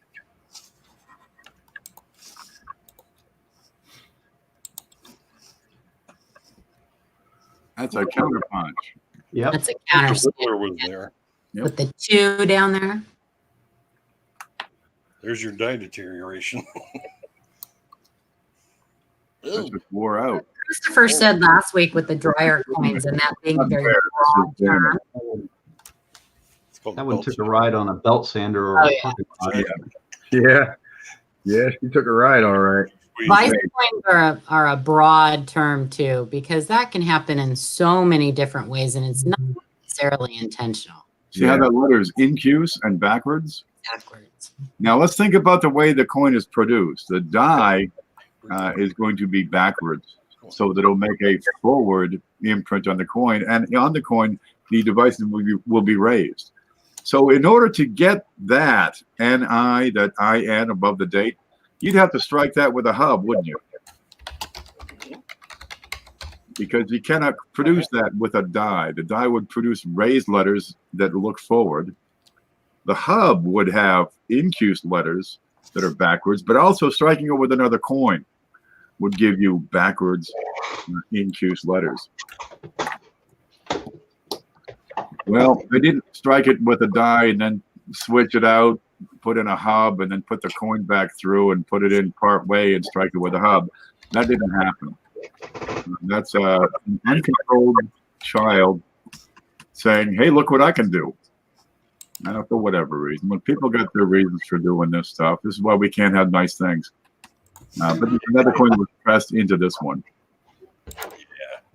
It reminded me of Saturday Night Live. What was his name? Little Timmy or something? Look what I can do. Oh, Well, that also, the rim is created before the strike, but the shape to the rim is created during the strike, and that's a fully struck rim struck into that coin. Neither a die nor a hub would create a rim impression. Yeah, this is like signs in math, positive and negative when you're doing like long division and stuff. I was terrible at that. Positive image, negative image, positive image. Logic circuits were even more fun down the line. That looks like residue on the coin. That's like glue or something. Glue.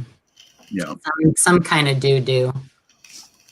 That also doesn't necessarily have to be intentional, because somebody could have spilled something and coins could have been stacked on top. So I would say that coin was with a bunch of other pennies in somebody's minivan in the couple. Mm-hmm. Some kid set his lollipop down, still soaking wet with saliva. Slobbery. Gross. Slobbered it on the coin. Lick the lollipop, lick the coin. Set it in the window with another penny on top.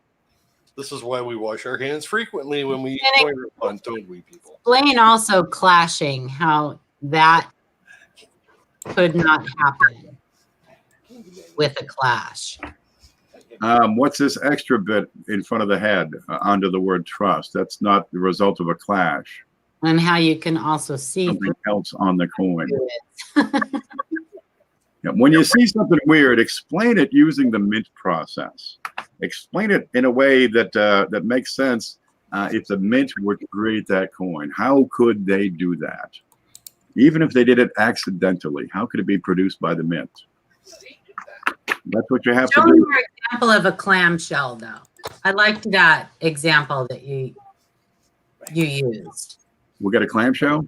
No, you know how on the die that Lincoln's bust is incused. And then also on the reverse, the memorial is incused. So you cannot put two incused devices together and have them hit each other. They will not hit each other. Now I know what you're talking about. Yeah. Clamshell. Okay. I got to say that out. Some little bit on if that die is severely worn down or severely polished away, that device. But you have to take Shay off of you're presenting Shay. I'm trying real hard. Just a moment here.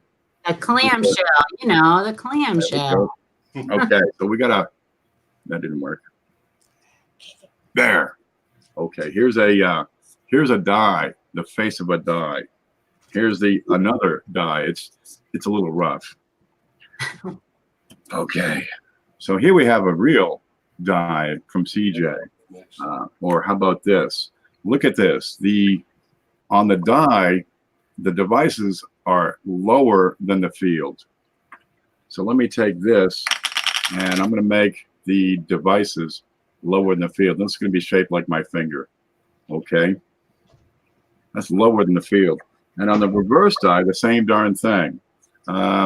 Give me something to press that with. How about, how about that? How about a pick? There we go. Peavey pick. What? Pick. Peavey pick. Okay. So both of these devices, the pick and the fingerprint, are lower than the field. So if I go to put those together, it's like a clamshell, right? They cannot meet. The fields, they'll meet, right? You might see this shape imprinted over here, right? Where's my toothpick? So let's say we had a clash and that hit this. The only thing you'd see are the highest points on the field and only where those designs meet.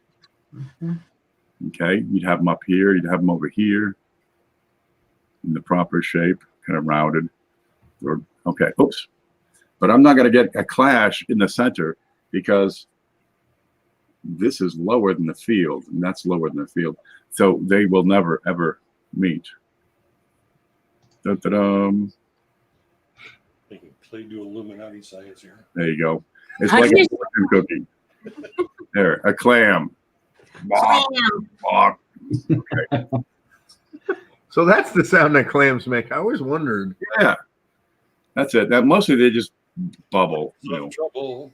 Not to be confused with a true clamshell error. He was in the jam. Which is a different thing altogether. That's where you have like a polishing ball getting in between the clad layers of a coin, right? And that's a different thing altogether. Those are few and far between. You won't see those often. You probably will never hear of those often. I want to find one with that little ball still in there. Yeah, they're neat. Chris, you're being awfully quiet. It worries me. It concerns me when you and Shay get so like seriously quiet. You're having a private conversation or something. I got all kinds of stuff. I need little photos. My work never ends. Are you showing him those pictures I sent you? Oh, I would never show anybody. Those are the pictures Chris sent me. Oh, don't show them either. Yeah, no. I got a stack of them right here. Look at this. No, you will not. Don't do it. No. Don't do it. Oh, yeah. There you even You won't get those big sponsorships, Ken. Look, there's a phone number on it. It's just, Call it. I got stuff from work. You know what I mean? Work stuff. Work stuff. You need to flush that job and just do coins. Work stuff. I wish I could, man, but you know, I can't.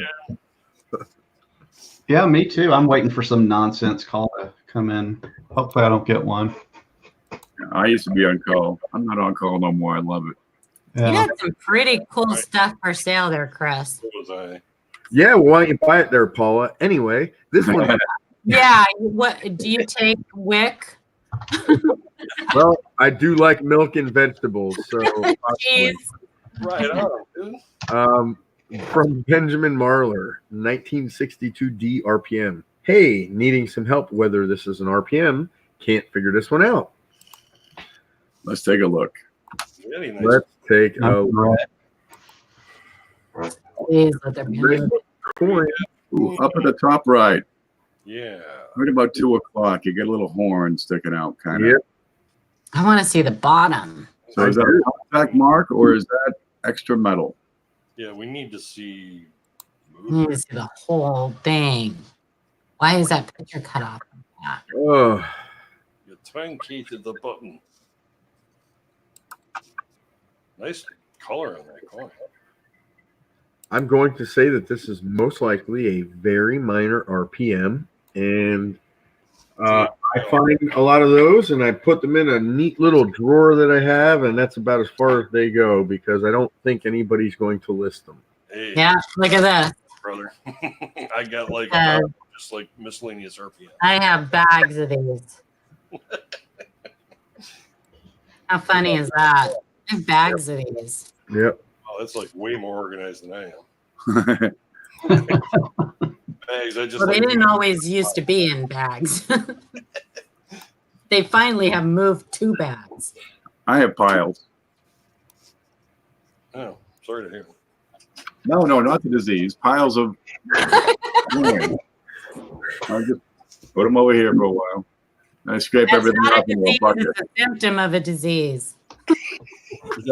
Yes. You've got a pile. And back to oh, okay. Okay, from Coin Junkie says, Happy Thanksgiving. What? Today, I would like to share what I believe to be 2 errors, which I found searching rolls this last month. Also, I'm excited to share that 3 of 4 coins I sent to James Wiles came back as new listings. Oh, Well done. 2013P. This is coin number 1. South Dakota. This is a quarter. New listing. 7 RVIII. So that's going to be 2000P. What? DDR. Class C. 7. R is reversed, and the VIII is a class 8. So this would be a stage B, middle die stage. And then he's got a South Carolina quarter, 1R8, a Rhode Island 2R8, stage A, early die state, and a Rhode Island new listing, 3R8. So these are all class 8 double die reverses. 3 of them are new listings. And the 2016P DDR number 1 looks to be probably the winner of the batch. Nice. Way to go, Coin Junkie. First coin I'll be sharing tonight, I believe to be a double rim clip on a Canadian silver dime. Ooh. Well, it's flat, Ooh, yeah. not particularly round, and I got a bit of damage in the middle, but the rim edges Oh, yeah. looks appropriate. That is legit. That almost, wow. Over here. That almost looks like a double clip side by side. Yeah.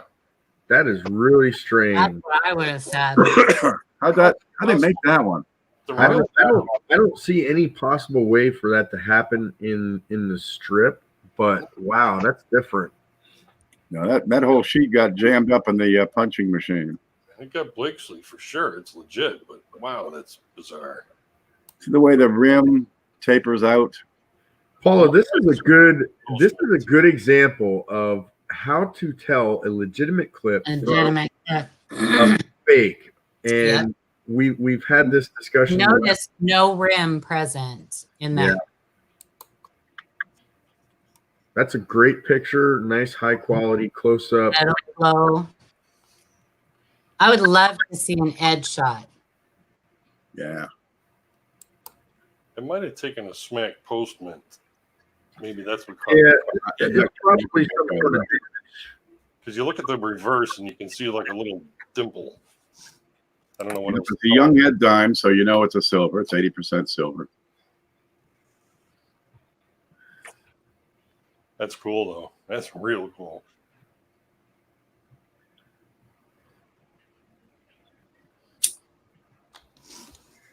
Yes, winner. Chicken I dinner. love seeing that on those old girls. Chick-fil-A. Very cool. You have a DM on Twitter. I don't know what that means. Direct message. It's a message, like a private message, I think. You can do that on Twitter? I don't know. I don't tweet. I don't Twitter. A little I don't twat. Whatever it's called. Whoa. Hold on now, Paula. Sorry. I forgot that was a bad word. First night back, and you are totally blowing it. Sorry. I didn't mean to say that. First you got the giggles, Matt. This is a family channel. I didn't mean to say that. You're going to have to be I punished. don't know what it's called on the tweet thing. Well, it's not called that. I can tell you that. All the tweet. Coin Junkie, coin number 2. Yes. 44p, lamination. Sorry. What gives you lambs? You Oh, make wow. Big fat lambs. You got an entire section missing there. That looks like that 55 I got. See the Beautiful. graininess of that? It's all in the same direction. as the lamination. Well, you got two different angles in that lamination peel missing, but it follows that that texture. Oh, imagine having that peel. Piece. I was just thinking the same thing. It's too bad that piece is not there. Yeah, that would be so cool. Really cool. That's some nice wood right there. I like that. Easy does it to Jeff. Whoa. Joe. Not everything's perverted, Paula. Well, you started it. No, you started it. I didn't mean to. You guys are a bad influence on me. I doubt Ken's blushing from that. Yeah. Dude, I got 25 years in restaurants. You're not going to make me blush. 3 He words. just made himself chaps out of priority mailers. He has no pride. Did you see my chaps? Oh boy. You know what you should name them, and you should mail them to her. You should call them bloomers. Huh? How do you like that? I see love where the you're clever going there. damn word. See what I did there? I see what you did there. Let me go try these on. I'll be right back. No, please don't. Ken's going to end up getting arrested for abuse of government packaging materials. I know. He keeps wondering why he had so many views on that video. It's the Postal Service, I tell him. The Postal Service is watching your videos. Show the opposite. That's only one side. It's only got the one side. Supplies are about to She's know. talking about on that They're clip. pants, not pants. If you run out, let me know. I got a whole box of these bad boys, okay? I have him in purple and green. I can make a nightstand. You want to see that in big? You want to see that in big mode? Look at this. I got a whole case of these suckers. I got a quesadilla. Quesadilla. Oh, show the opposite for the Blakeslee effect. Now, hold on a minute. I got something really important to tell you. Quesadilla. And you may not know this. You're not talking about the chaps. We'll see that. I'm ashamed. This packaging is property of the U.S. Postal Service and is provided solely for use in sending priority mail shipments. Misuse may be a violation of federal law. Now, Ken, I'm not sure about this, but We're going to have to get up that driveway, baby. I think making underwear out of this is probably considered misuse. No. He can still package stuff in those. That's not underwear. It's a bishop hat. Oh, It's a Pope's hat. It's a Pope's hat. Bishop to Queen's Rook 4. I think they're too busy prosecuting people to pull the label off the mattress to come after him. Mattress police. In the Ken, Bill of seriously though, you gotta you gotta call that a bloomer. BLUHMER. Yeah. Why? Pope's hat. It's not underwear. That's fun to wear. Back to the coins. And Okay, back to coins. Focus, people. You people are dirty. I am not reading the name because I'm gonna mess it up. Let's see. Chodolanchai Antonio. I swear every time he adds an extra letter to the end of it. Chodolanchai Antonio. Hold on, Joe. Okay, follow me. What do you guys think? Double or not? Chodolancha. Wow. Cholancha y Antonio. Chodolancha y Antonio. Yes. They have no space Word or button. five? Is that one word or five? it's 4 words. I'm thinking the E is and. Yes, Spanish. that's right. Well, let's see what it is. Well, first of all, it's doubled with This the appears to be flat field doubling on a proof coin. yep, It most exactly what that is. Flat field strike doubling, baby. all up in that thing. Yeah. Still cool to look at, but in good eye, but yeah. Yeah. See, these devices are made thinner. Doubled, right? And it's doubled with a D. This is one that I would keep as an example. This is a nice, real clear, specific example of machine doubling on a proof coin. See, machine doubling is well, it's like a jiggle in the die after the coin has been struck. On proof strikes, the force involved is so much greater than a business strike that it tends to take this this squishing of the design all the way down to the field. So it's still a flat shelf, but it's right down to the field. If you look at the extra shadow on the raised portion, it's much thicker, the shadow line. Exactly. And it all happens in a microsecond too. Yeah. But I'm looking at the rim, the mirrored surfaces, and the frosted devices, which tells me it's a proof. Plus, it was a 1983 S, which is going to be a proof coin. True that. But there are no. The secondary part reduces the overall width of the device. Okay, it's flat. It's a shelf. It doesn't have any relief to it. Or that shadow line would be much closer to thin in the middle. There's no splits in the ribs.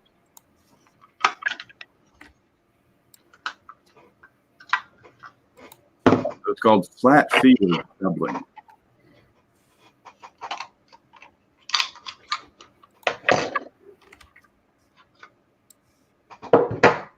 There it is. Do I need to open one?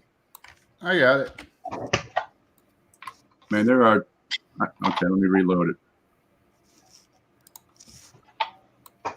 Reload. Anybody want to read? Look at all the emails. There are 24 unread emails.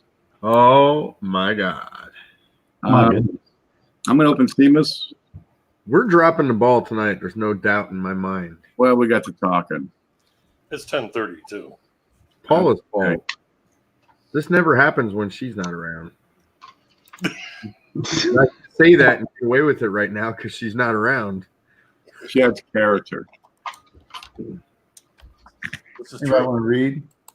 Yeah, can I see it better? Just because you are a character, There you go. you have. From Listen, 1959D, retained strike through, straight from an original bank wrapped roll. I think this may have a retained piece of wire all through the coin. At first, I thought it was a lamination error, but after looking closer, I really think that this is a retained strike through. I posted this a few other places, but they are telling me that it is damaged. I beg to differ. Please help me determine what exactly I have here. I really hope it is a retained strike through. Yeah, especially That's going to be a much more rare thing. What you Ooh, got? here. that's weird. So Wow, that's some sort of die damage. It's like a groove across the die. Yeah, that is like a large die dent. Explain the D.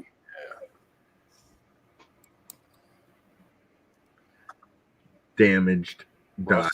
Yeah. You could see a hit on the rim right above that D. rusty on the head there too.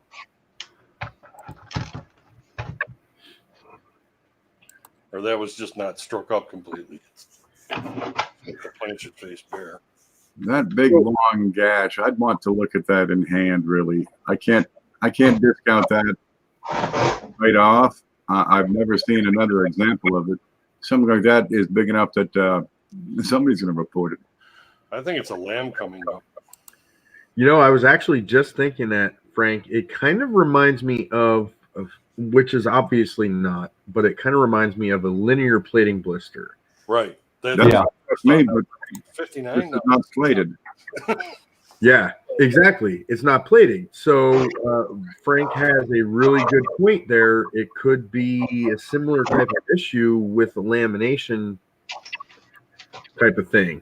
Look at that crack running across Lincoln's jaw too. I see a scratch or something across the ear. What's in his jaw? The thing almost looks spiral. It's cool. That's, Oh, yeah. that's what that is. That's unfortunate. Get it from his cheek. So those are my two guesses, and that's what they are, guesses. I would say some sort of die dent or lamination that is kind of lifting up? I think it's too darn smooth for a die dent. For something to damage a die to that extent, I should see some depressions on the coin from raised up metal on the die. So I'm going to lean towards a planchet flaw in this one. Is there a shot of the back? Has this coin been bent or stressed? Oh, you would definitely see someone around. Now, I think that particular point under the eye is You can see a little bit on that picture that Shay just pulled up. Yeah, I'm not seeing any indication that the coin was bent. Wow, that's a nice strike. That's a nice coin. It's a beautiful strike. Yeah, that's definitely. Still gonna say lamination coming up. Yeah, I'm siding towards a planchet flaw. If you kind of look at his chin and kind of look up at the same angle as that flaw, you almost see a dark line, which kind of gives you the indication that maybe it is a slight improper alloy mix. It's not quite parallel. Not quite. It looks spiral. Maybe the alloy is so thin in copper at that spot, it looks like a plating blister. Yeah, that makes sense. That coin reminds me of a Kennedy that I've got that's got something similar on it. And I've got that on my scope right now. If that was a gouge on the die, I expect it to be sharper on the die, which would leave sharpness on the design here. Fuego. So it's not a. I'm going to discount a die issue altogether.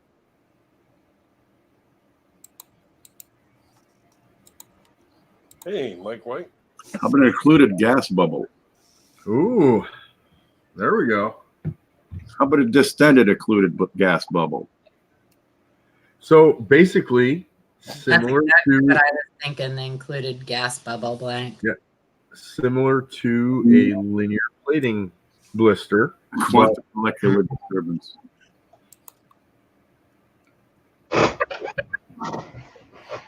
Yeah, you got your warp coils over your impulse drive on that one. Yeah, this is an oddball and keeper in my book. It's a hyperonic flux wrinkle. Now, if I had a bent clean, I'd expect.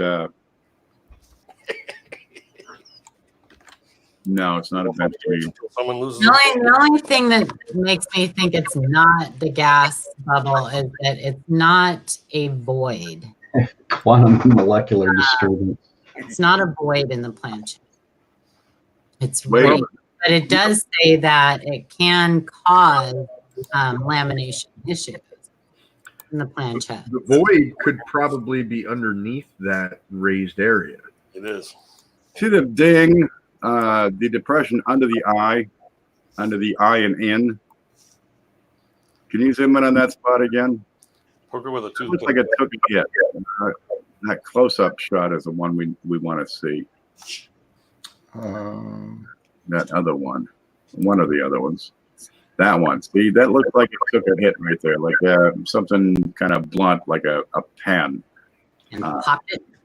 Yeah, It, and squished it flat. you know? Yeah. There's a void under that Well, blister. and the strike, you can see if you go back up to where God is, in God, or the O and D, you can see the strike popped that area, took out that area right under the O. When it struck it, it did the same thing as that area used to. It took a hit. When this planchet was struck,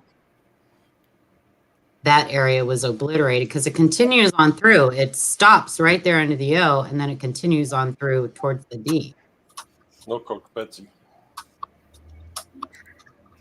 So I would say that's exactly what it is.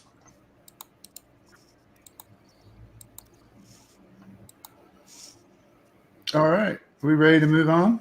Yeah, those gas bubbles can be linear in shape Mm-hmm.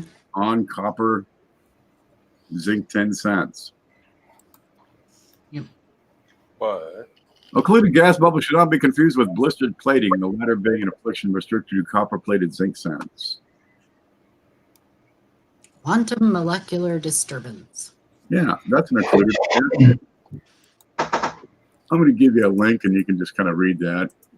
using Thaleron radiation.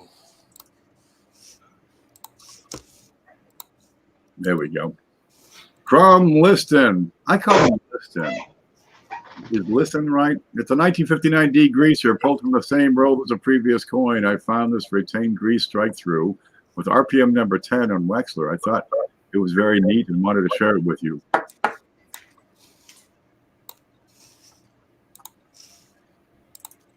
Rockin' Roots. That email will show up in moments. Whatever's in RPM. Didn't hear him. That looks like doo-doo. That looks like You got some debris stuck on the back. 1959. That's a shame too. The color is nice on that, except for where the doo-doo's at.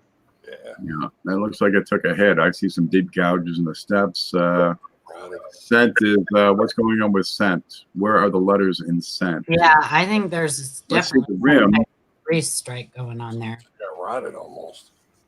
Can we see the complete rim below the word scent? And where is the E and part of what's that? Sing France. He had mentioned grease struck through and some debris still left. Mhm. Is that related, or is that something that happened to show up at the same spot from a different reason? Yeah, that's a good question. It's not unheard of to have grease stuck still from the mint. That's a lot of grease. I've never seen it look like that though. No. No. Retained it all like that. But I would say that's definitely a grease strike. Yeah. It does have that appearance, yes. Mm-hmm. Big old gouge coming from the rim. If this was damaged, I'd expect something to disfigure the rim as well. Yeah. There's I've got a nothing. couple nickels like that have what appears to be some retained grease on the surface, and the entire roll is marred in the shape that the grease shows up on that one coin. Mm-hmm. Interesting.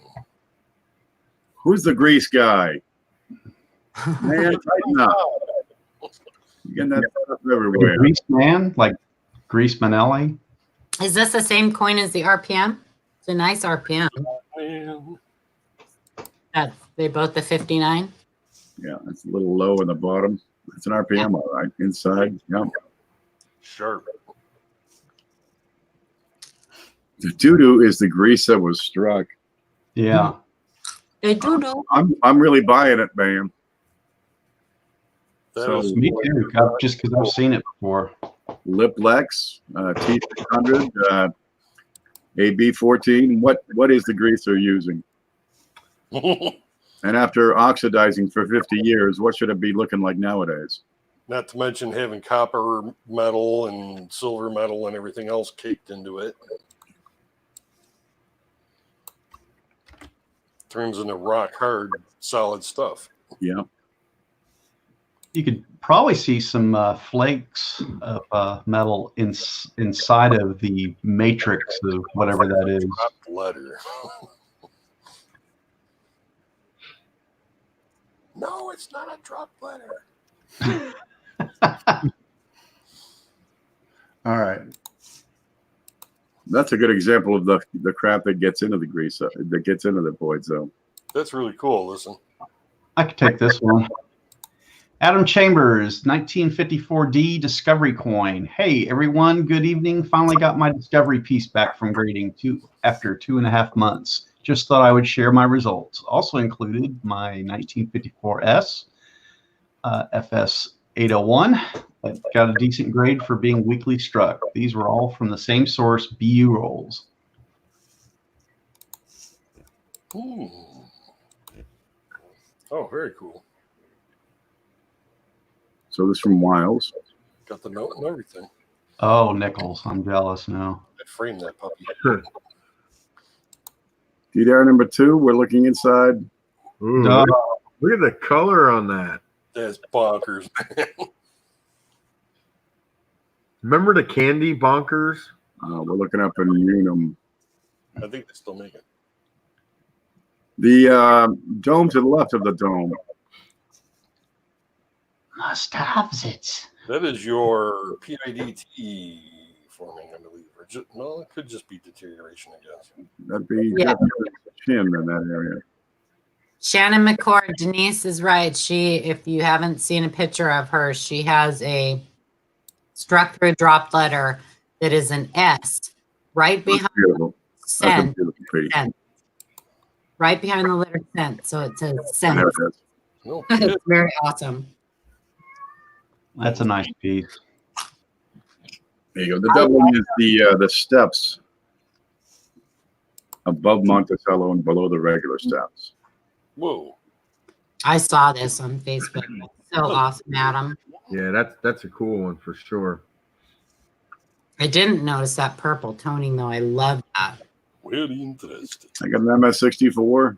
That's hard to get on a 54D from a fresh roll. No doubt, man.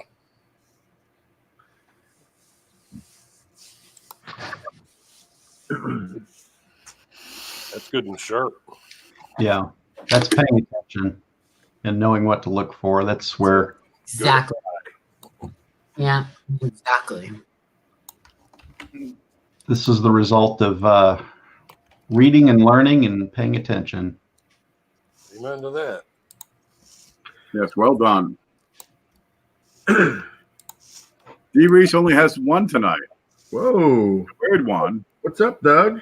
He's Weird. thinking an ambulating feeding finger. Emulating. Nobody's been paying attention.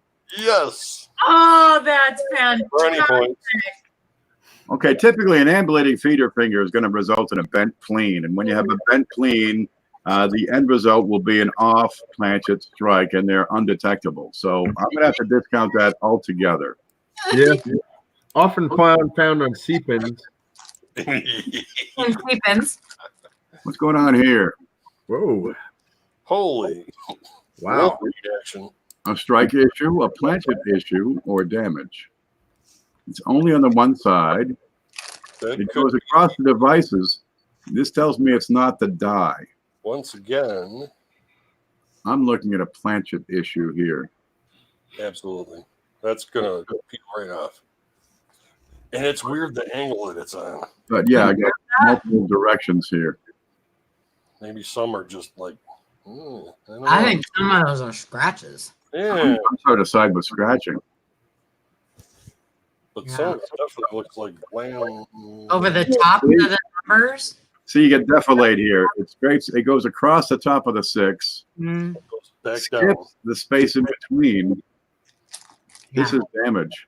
Yeah. And this is damage to the coin. It's in If the this were damage on the die, how does it get into the depths of the devices, but not the field, which would be the highest Right. of the die? So it's not a die damage issue. but that's definitely in the field too. Yeah. Well, I've got defilade. I've got skips. If it was a planchet issue, I'd expect it to be all the way across.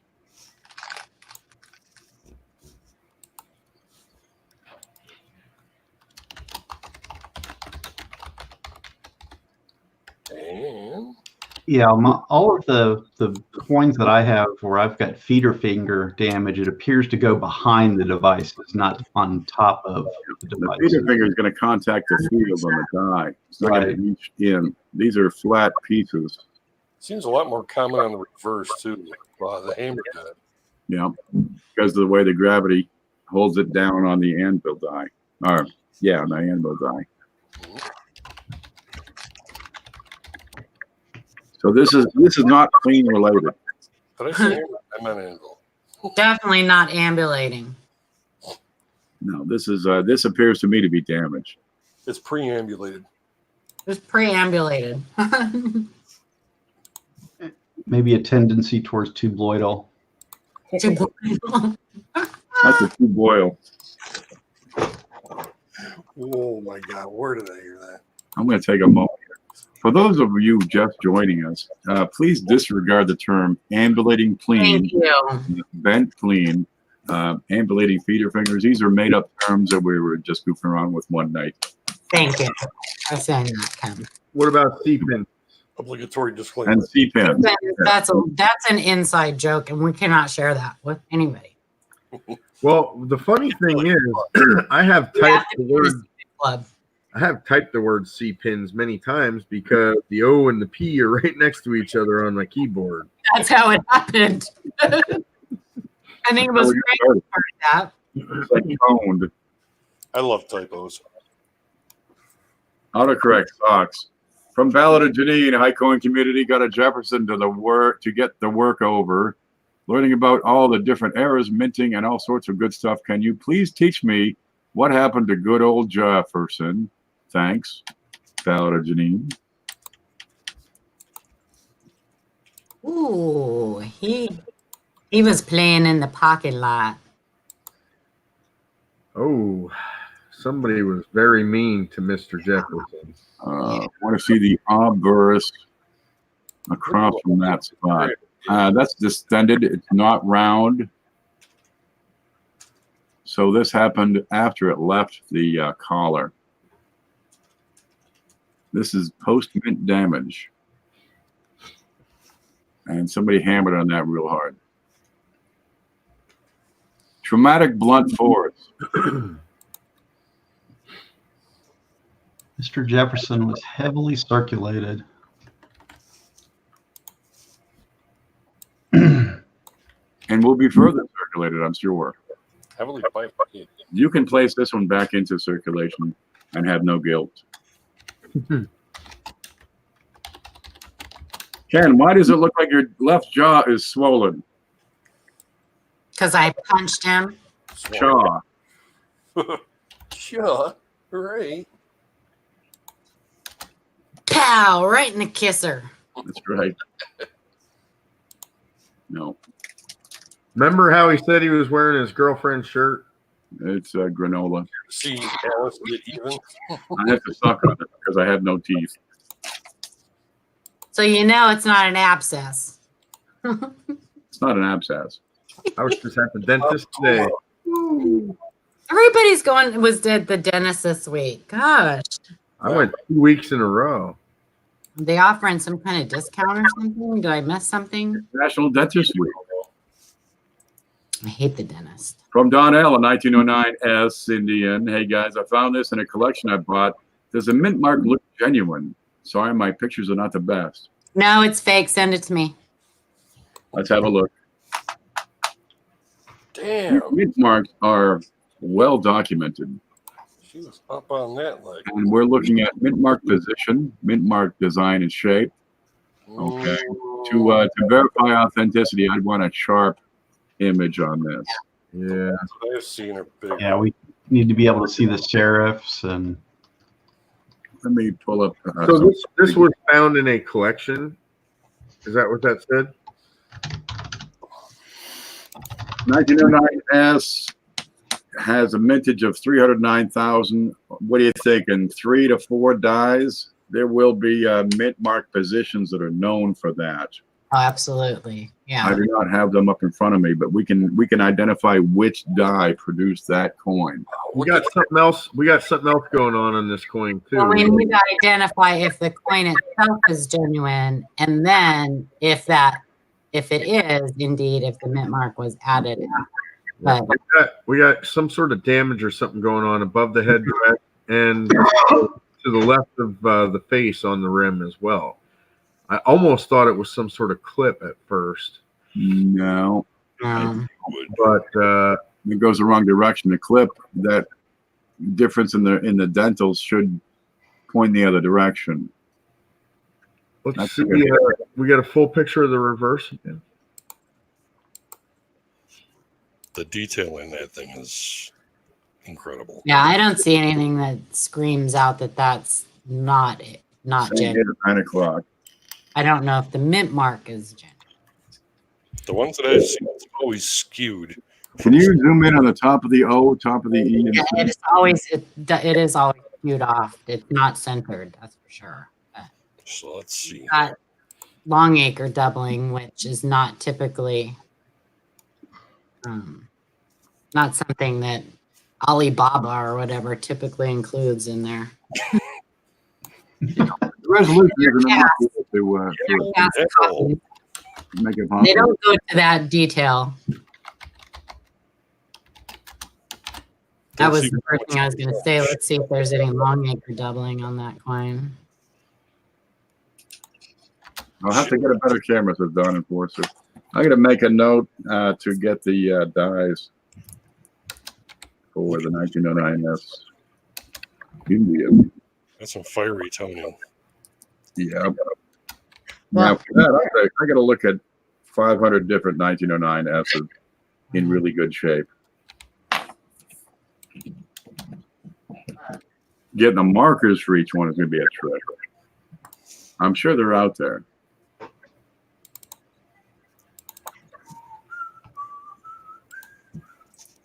So I got no answer for you right off. Let's see if this book has anything on it. Flying Eagle and Richard Snow's Flying Eagle and Indian Sounds. Look up 1909S. Okay. I was headed that direction. Okay. Where is Mr. Langbecker when you need him? Yeah. I have the S mint mark here. I need, It's signed. okay. Just saying. Yeah. I got a shot of a 1909 S mint mark. Minute cents. How many dies were used in the production? We'll tell you. 309,000. I wouldn't say 4. I can't remember the mintage on them, and I don't have that window open. Mintage 309,000. Yeah, no, probably not 4. I'm gonna pull up a red brown picture off the PCGS because red brown often shows off the details a whole lot better. Yeah, the picture I'm looking at, I'm comparing it to. Position looks correct. Nothing is loading. Come on, there. Okay, well, there is only one mint mark style. And that's it. Oh, And it listen. sure doesn't look like that. Does not. See that, Ben? That's the mint mark style. It's the only mint mark style. Yeah. Let me zoom in on you. Ooh, skinny. Skinny, flat serifs, Note the position. a bit thicker in the center of the S. 4 dentals over from the ending of the ribbon. Oops, sorry. Hello. My phone. Sorry. That's good. Everybody get down and get funky. I never get phone calls. That's totally Prince Now we're Charming. going to compare that S with, oops, I just threw Shay out. Oops. Where he's down here now. That doesn't look anything like that. I think it's pretty close. Looks like a little hit on the bottom of this mint mark. It looks awfully chunky and squatty Could and be more. small. The position Okay. looks, can't count the dentals really. 1, 2, 3. Well, now 4 over. So the positioning is right. Tilt is wrong on the example I'm looking at, but I haven't looked at enough examples. So the position, shape, tilt, it all comes in. This needs more research, baby. It says obverse dies always show slight weakness on the first feather tip. Collectors should rely on a full shield and bust point to confirm a full strike as all 1909S will show this feather tip weakness. In fact, let's see. It says, in fact, any example with full feather tip should be checked for an added mint. Interesting. A drop of acetone would take it off if it's a fake mint mark that's been applied. There is weakness there. First feather's a little weak. Yeah. First three, in fact. It says planchets tend to be a bit lighter than their Philadelphia mint counterparts. So it couldn't fill everything. Okay, that makes sense. Let's see what I did there.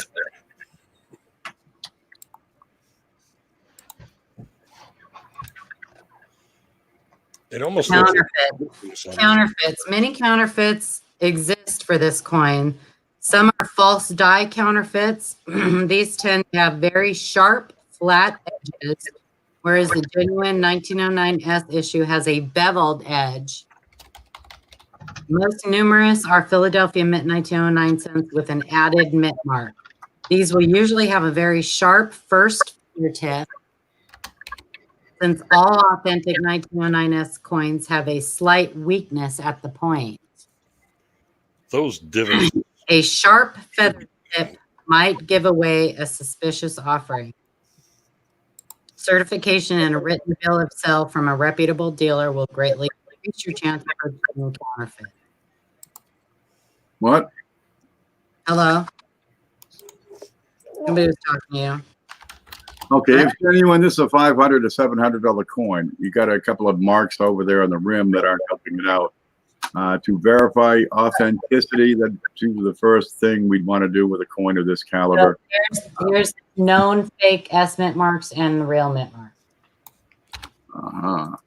There's Spitfire. Okay, that's tough to do. Oh, that's Anywhere on the right.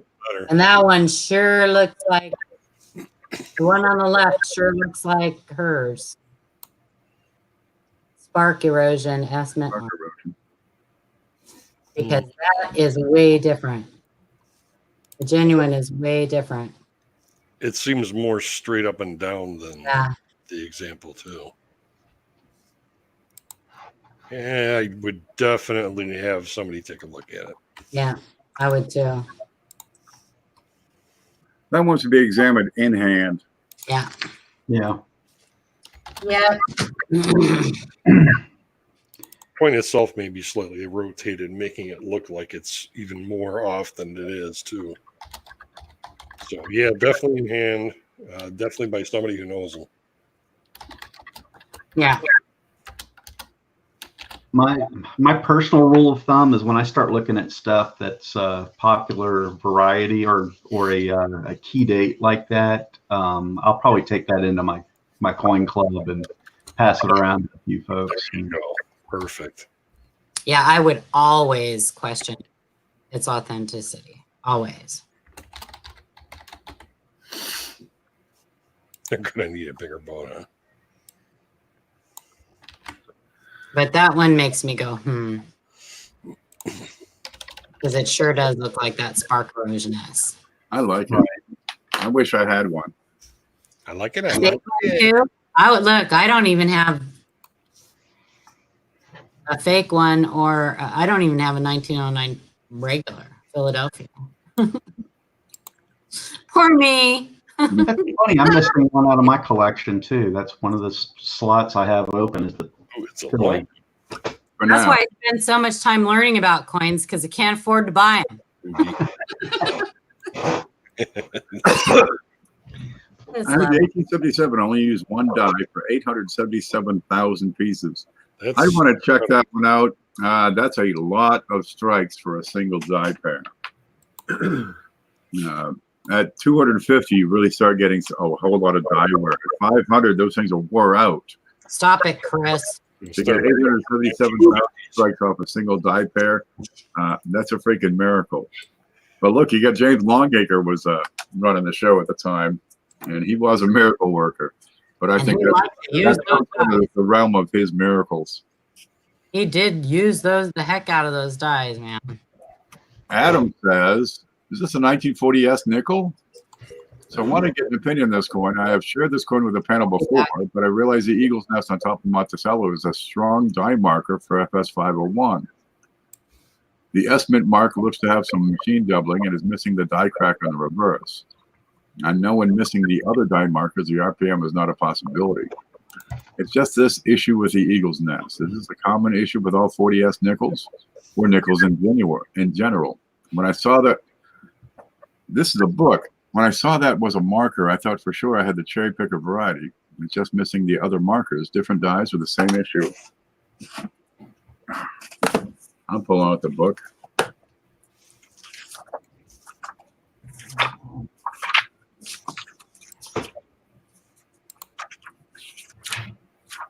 That's a big die chip. 40X. It's approaching the 4 millimeter threshold.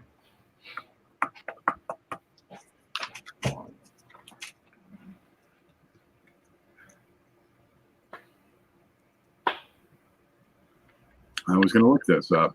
Take a look at that die chip and see that the shape and contour and details of the chip are the same as what you see on Variety Vista.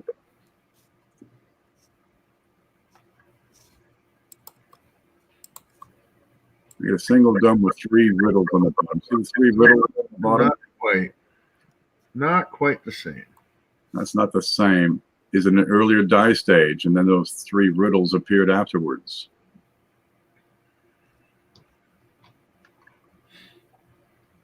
And can we look at the S close?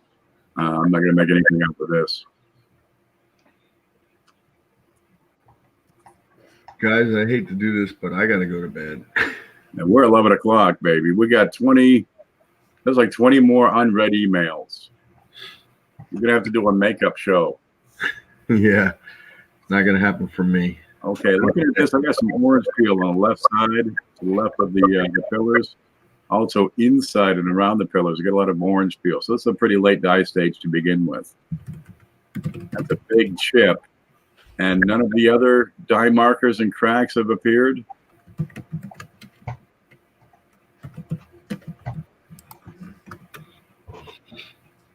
Nothing down here. That's pretty small.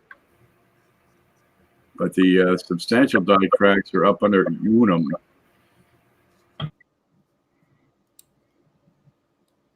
Or rubus.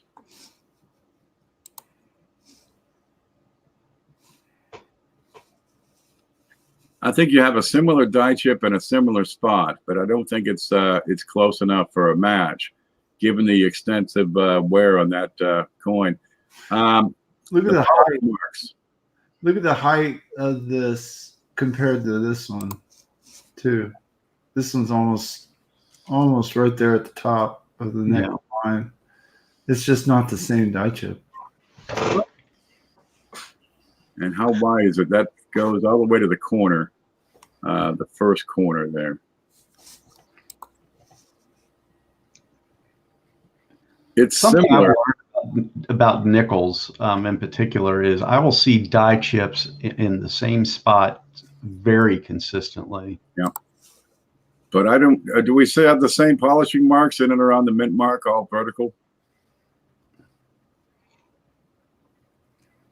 Given the state of this coin where I'm seeing some steps, I should see polish marks around that mint mark.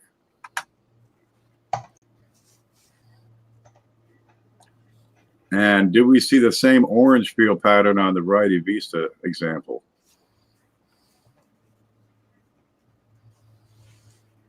Not enough here to show.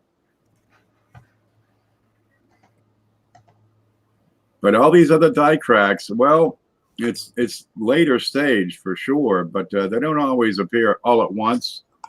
That die chip's pretty substantially, that's pretty well evolved.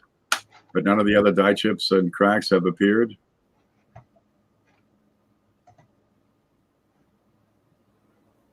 I'm not buying it.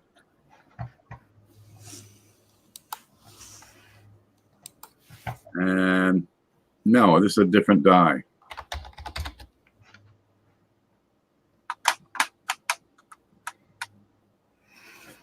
Denise says that one's a cliff, the other's a mound.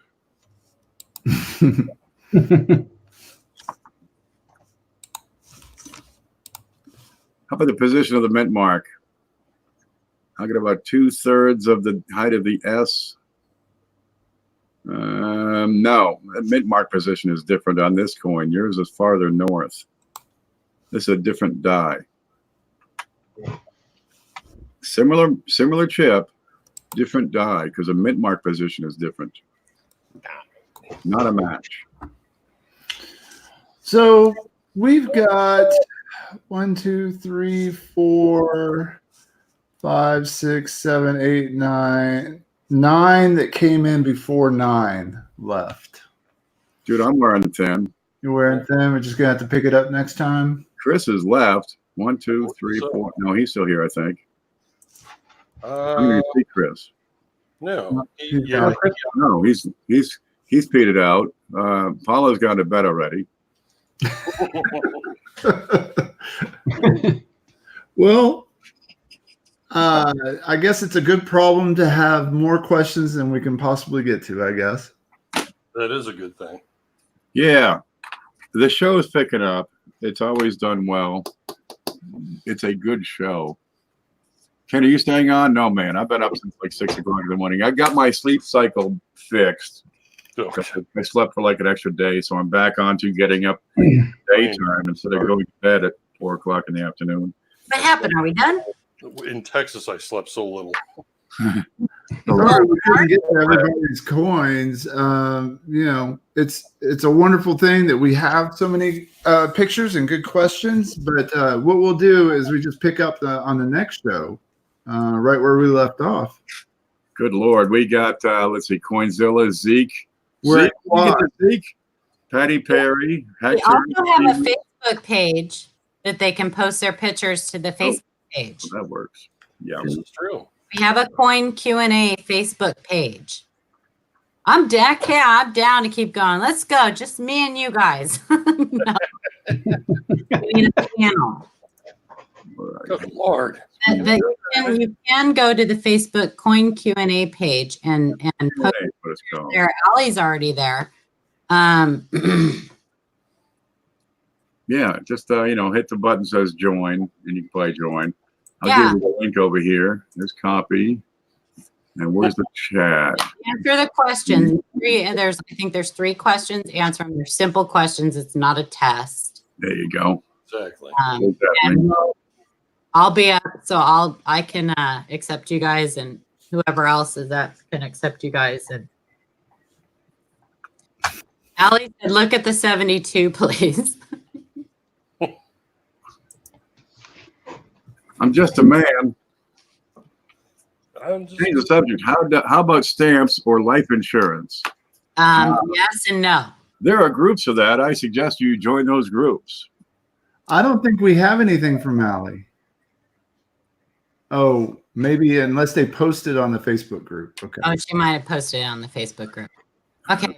Yeah, you guys, same thing. Just if you sent pictures to the email, you can just post the same photos and questions on the coin Q&A page on Facebook. And It's a little slower, but by God, we do our best to get to them. well, I'm on there all the time. So All right. okay. Do we know where we're going next week? Yeah, we wrote it down. Frank and then Jeff, right? all right. Yep. Jeff and then Frank. Frank and then, is it Jeff and then Frank, or Frank and then Jeff? Frank and Jeff. I know they look the same to me. On it. Frank and Jeff. Listen. I just want to say though, you guys, I know I haven't been on here in a while, but I've been watching. I watch every week, and I see you guys, most of the same people. It's nice to see the new people come in, but most of the same people week after week, hungry to learn with us, and asking your questions and stuff, and it makes me really excited for you guys. I'm very happy to see you guys so, with such a desire to learn. And It's awesome. I mean, we have a great time doing it. So. yeah, we have a lot of fun. Mostly, I just come for the car crashes. for the carnage. Good, they're challenging. The coin Q&A group, we expect a little more, right? We're going to help you learn, but you have to meet us halfway. You got to do your basic homework. You got to do a simple search. Really try Google, and it'll tell you if it's a large or small date, 1982. If you just want to know what your coin is worth, I've got a video. You can figure it out for yourself. Hey, I get this coin. What's it worth? Those are and where can I get my money? Those are the three most common questions, and you get these from new collectors who really don't have any idea what they have, and that's understandable. But if you're into the hobby, if you want to learn, meet us halfway, and we'll take you the rest of the distance. You got it, man. Well, even that coin, the couple coins that I can't remember who it was that were damaged that you did the clamshell demonstration. Those are fantastic because when we have time, we can explain how certain things can't happen. For sure. All part of the learning process. And it's great because 9 times out of 10, if one person has that coin, you're going to come across the exact same thing sometime. So that 59D with that big thing, that big bubble, if that was a die issue, I would expect that would have been mentioned and seen and talked about several times over the past 60 years. Yeah, it was the first. I've never seen that. That one was unique, I think. Mm-hmm. That would be a keeper. I would keep that for sure. Famous only comes here for my potty now. I meant to click on Eddie James's. That doesn't happen very often, so enjoy it when it does. It's the coffee. Usually it's an accident. A happy accident. Stay for the potty mouth. It's a happy accident. Oh, snap. Come for the coin, stay for the potty mouth. Here's a question for y'all. If you were to buy 3 coin books and only 3, what would they be? Oh, that's not a fair question. Green. Crawford. Any Flynn, depending on what series you like. Really, for a generalized variety book, I think Ken Potter's Strike It Rich with Pocket Change is a pretty darn good book, right? It's a great starter. Yeah. It's not technical much, but he does get into it to some degree. But good photos, and you can, if you can identify it and compare it to those photos, he's got great insight to offer.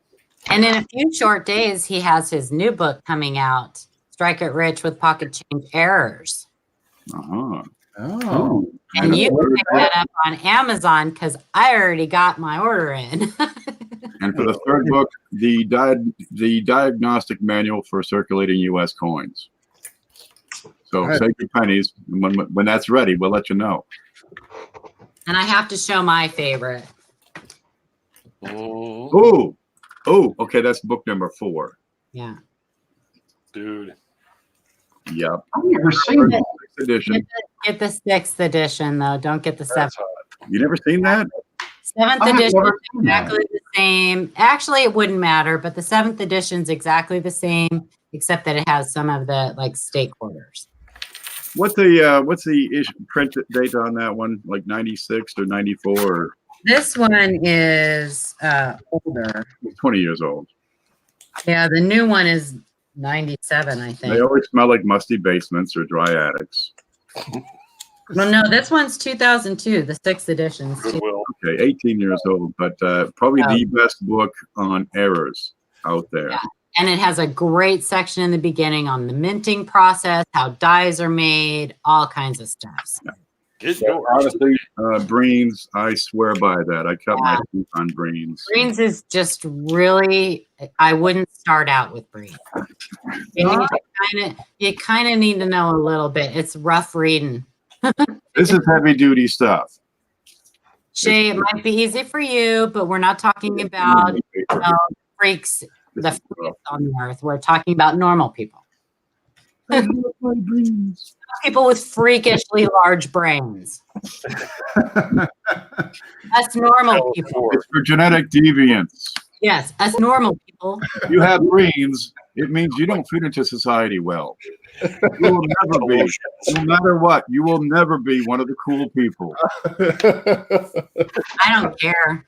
I gave up being cool way back in junior high school. Look, cool people. And you ain't in that group. Yeah, when it started actually. Brainy head. Greenhead. Your name is not Buffy or Tiffany. And yes, Don, 9 megapixels is a heck of a camera and should do just fine. Just get it to focus. Alan, here, I'll put his name in chat. Yeah. That's a good question, though. Narrow it, cut it to the quick, and give me your top 3. There you go, D. Reese. Alan Herbert. And don't be afraid to check out like electronic books. If you have a computer, you can often get a book at a fraction of the price. If you just get the download Kindle app for your desktop, for your PC or Mac, and then you can go to town getting electronic versions of the books for cheap, and you can make them big. Zoom in. You really want to start somewhere, and go to the U.S. Mint YouTube page and watch their videos on the minting process. Yeah, that's good for us old blind folks. Because that is really where everybody should start. Everybody should start there. Unless you're just collecting, and you're not doing errors and varieties. But if you're doing errors and varieties, the minting process is huge. You will be a step above most if you get that minting process down. You'll be way ahead of the game. Yeah, I should have thumbed through that while I was there, Shay. I didn't even think about it. Oh, the brain? Yeah, that would be cool. You don't have a brain? You don't have a brain, Frank? Me? No. Dang, I picked Well, I one. was over to Shay. If I only had a brain. You know what? Hey, I'm working on a Frank, brain.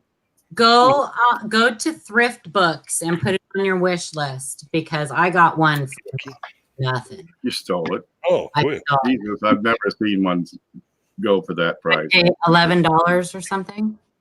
Shipping was more than that. Yeah. Yeah. It didn't have a cover. It didn't It have weighed a 14 pounds. cover. That's all. Oh, like the jacket, you mean? Yeah, it didn't have a jacket. Okay. It's the jacket. But it is in perfect condition, and I don't have the section with the upside down chapters. Like, Allie Shoemaker says, I want the varieties that make my job hard. I have to constantly look up varieties. Okay, this is real easy. Over here, now we got to pull up the, where's my scope? There. Over here, I've got a coin. Right? I've got, you ready? Two coins. Okay. Two coins in one. Okay, this is the one that I pulled out nice. and added to my collection, right? And it's a 1989. Hopefully this.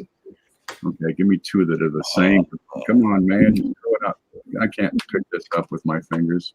Because you have sausage fingers. Give me 2 coins. Wait one moment. I'm not ready for this. This is not even opened yet. My God. New roll. Well, you're not going to be able to find what you're looking for. No. You never can when you're live. Here I've got a 1962, and I picked that out and put it into my collection long ago because it's nice and clean and bright and pretty and sharp and perfectly normal in all respects. And over here, I've got another one. Is it the same, or is there something different? Is the 6 twice as wide? Are there 2 Y's in Liberty? Does he have a funny looking eyebrow, right? Is his eyelash bigger?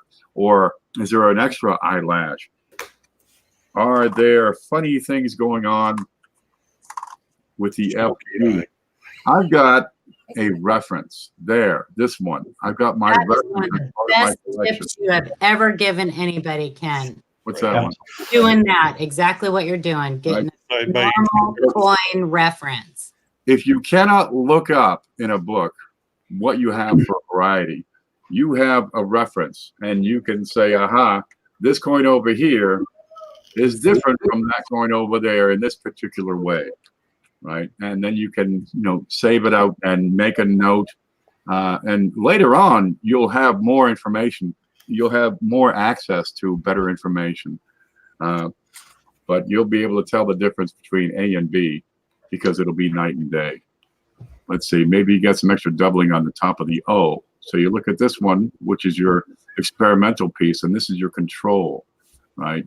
And you can see, is it wider? Is it thicker? Is it taller? Is it funny? Does it have a big extra chunk of metal on it?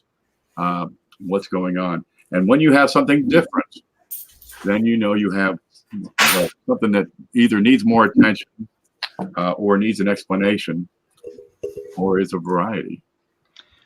And doing that, you can kill two birds with one stone. You're filling a book and you're putting together a reference set. Yeah. It's fun just to put together a collection, a complete collection of every date and every mint mark, right? And get the best you can. All shiny red. Just the memorials, it's going to be hard to put that together just from circulation, but it can be done. Some of the dates may be a little bit tough. A lot of the S mints, 60s and 70s. Some of the early 60s are going to be hard to get in brilliant red, right? Where you have them just pretty. Look at that. Isn't that pretty? Okay, it's a little spotty. You get them big heads in the 60s. Yeah, 1960, they had higher reliefs from 60 through 68. You get this giant head on. But having one of every date, you can look it up because there are some years that have only a single design used for that year. 1969, for example, it was a design change from the previous 9 years or 10 years. And in 1970, that's a different design than was used in 69. So some of these dates have only a single design year. 1956 is a date that has only a single design used for a single year. So yeah, by all means, collect one of every date and every mint mark. Yeah. And it's, as you gain more experience and more knowledge, you'll say, I see, I have to have, 3 1974 P, D, and S because you got, the large and the small date. So now I need 6. Then for the proof, you got 2 different mint mark styles used in the proof for 1974. So now you're up to 8 you need for that one date. Collect the whole set. Get the whole set. What you got, Shay? Oh, this is. I just put something up. It was my 1972 double die reverse. See the little notch there? Yeah, you did. See that little notch? 57. You can compare that to your normal piece. You'll see that there is a difference. And you say, aha, eureka. It's This nodular. one is different. Right there? Yep. Right there. Yeah. It's also on the S. You can, but it's a little smushed, so it's harder to see. But One point I'd like to say, go back to the top of the S serif. Sometimes instead of being a split, sometimes it looks like it's flat. Right? That should be kind of a point on the lower bit of that serif, but it's kind of looking flat. And dye deterioration can do that. So if you have a flat serif, Look how flat. Yeah, that T definitely looked That's wider. an indicator. And if you think it's funny, save it. Dude. Because you're going to be better able in 6 months to tell the difference and explain what's going on. Loving that. And having that reference set is definitely a pro move. I've watched Bill Fivas at our coin club pull out a reference set to do, like on the spot grading and checking out coins. They do that. They still do that. Oh yeah. I mean, it's one thing to have all the dates and mint marks. But take, say, 1975 and get them in every grade. So you got a fine, a very fine, an extremely fine, an AU, and an uncirculated. 75. So you have a set to compare what you have with what you've already calibrated and graded correctly and accurately. better date. Just saying. Yeah, 75 is pretty dry. The issue is I don't have many other folks that can see this. Yeah, getting into varieties and errors, it's an advanced stage of numismatics. People don't get in and say, these are really neat. I'm just going to collect varieties. No, first they collect, bunches of wheat pennies, or try to get a buffalo nickel, a V nickel, maybe a shield, right? Get a war nickel, right? Get one of everything. They want to get, a buffalo, a Barber quarter, a Washington quarter, a Standing Liberty quarter, maybe a seated quarter, maybe a buff quarter too. Get one of everything. Great for starting. They want a silver Washington, a bicentennial Washington, a proof Washington, a silver proof Washington. Yeah. I think you go from let me find any double die or RPM, right? I want to find anything, anywhere, no matter what it is. I don't care the coin. I just want to find a variety. I think you move from that into, how can I more easily identify the variety in Lincoln cents or half dollars? Well, now I want to find 2 or 3 or 4 of the DDOs or DDRs or RPMs. I want to start learning about that series even more. When did they change the dies and the design? Because there'll be subtle changes every year. So now you start learning. You look at the different. You can go to Variety Vista and see every design change that they did on the front, on the obverse and reverse, and the mint mark changes. It's fascinating. You got some of the dates. Some of these dates have different mint mark styles used. You'll have 3 and 4 different mint marks used in the same year. The 71S? You got 2 obverses and 2 reverses. Yeah. So now you got 4 designs. Engraved bow ties and re-engraved. Yeah. So then I think after that you start getting you're even more thirsty for more information because you want to go to that coin show and spot things. Well, in order to go to that coin show and spot things, you're going to need to be really versed in a particular series that you're looking at. Otherwise, you'll just be staring at coins.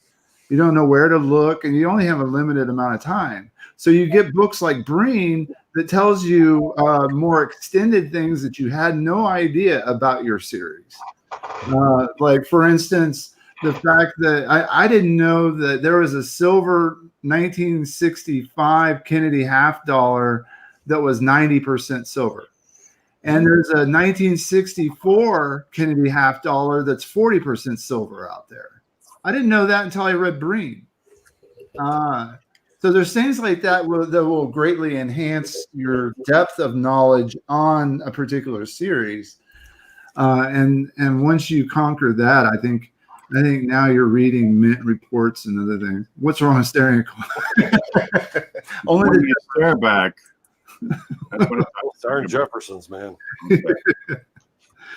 If you're having trouble discovering these double dies, right? Honestly, the pennies, easy peasy. From after 1997, but especially 04, 05, and 06, you're going to find right beside the little guy in the back, and that's Abe Lincoln, I hear. Sometimes you'll see extra metal right beside the columns, right? Right between the column and the statue. You can pick up a box of pennies and you pay particularly close attention. You can probably find 3 to 5 pretty easily. And that would give you a start. These are easy to find double die varieties, I think. Oh, you got extra knees, extra legs. You got pillars through the body. You got all sorts of crazy stuff. Just go grab 2004. Yeah. But 04, 05, and 06, there's plenty of them. And you can probably find some. And 1 week I found that first one. It is a turkey-rich environment. It's a eureka moment, and life is going to be easy after that. Yeah. It will all become clear, we hope. Paula's got a 60-year-old showing. So I think once you can just look at any coin, it doesn't matter what it is, and determine the class of double to die just from looking at it, and you have no idea, you've never seen another reference, I think you're probably start calling yourself well trained. Paula. Nice, Paula. That looks familiar. The notches on those letters. See on the corner. You have to get into that little level of detail where you're looking at the points. the corner of the U. You're looking at the shape of the loop of the inside of the U. And you realize it comes to a point, or it's got that step. That's a level of detail. Look at the point on the M, right, where you get the V in the middle of the M, and you're looking for that little tiny notch. What are these worth? These 64 DDRs? They're good for a few bucks, aren't they? Not enough. Yeah. I mean, of course, it depends on the grade too, but This one's in good condition. they add a significant premium. Let's say. Now, some of these double dies are pretty minor, and they're good for 50 cents. Not a whole lot, but it's practice. Really, the practice comes in where you can you learn enough about a series that you can go to a coin show and cherry pick those tables and walk away with those coins that are winners. It won't happen every time. You're not going to dish them up by the handful. I still got, I think, I'm pretty sure I still have my example that I found in circulation at 64 DDR. Now, Frank has found two 64 DDRs, two 84 double ears on the pennies. Yeah, they're slick.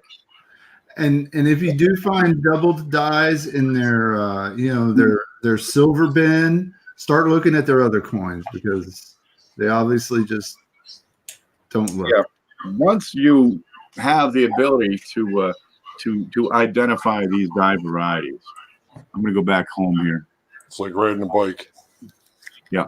Once you can identify a die variety on a particular series, it's going to be a whole lot easier to transfer that experience to anything, be it nickels, right? Oh, I know what to look for now. You're looking at center, so you're looking at the doorway under there, or you move on to dimes and you're looking at the leaves on either side of the torch.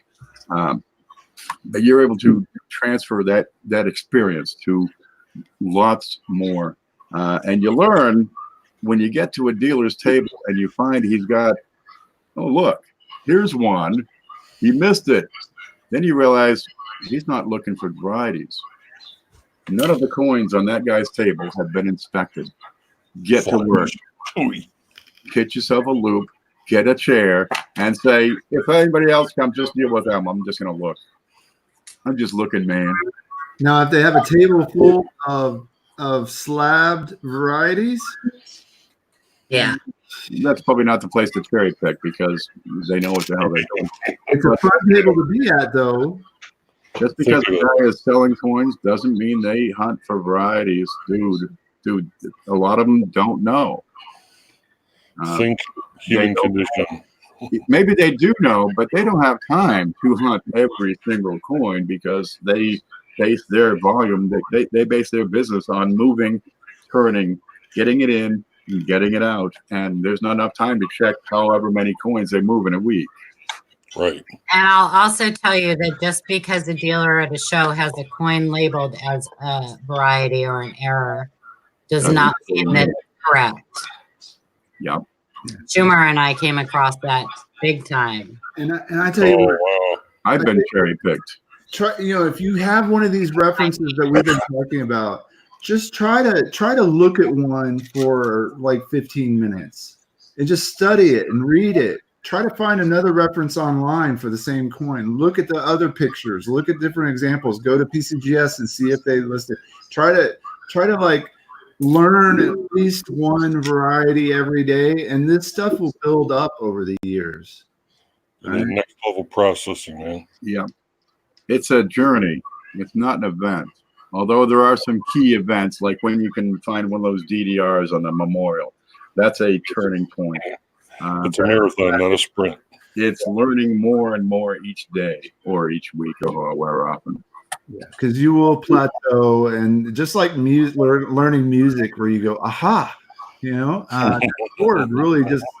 Now I'm doing arpeggios and I'm doing other cool stuff that I never thought of before. Not once you get past the basic chords, you just build a touch for it, a vision for it, a sight, I guess. And Oogie says most Morgan dollar guys, and there's plenty of them, almost ignore the top 100 VAMs.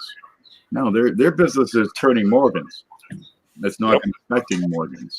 Turning the high-end Morgans.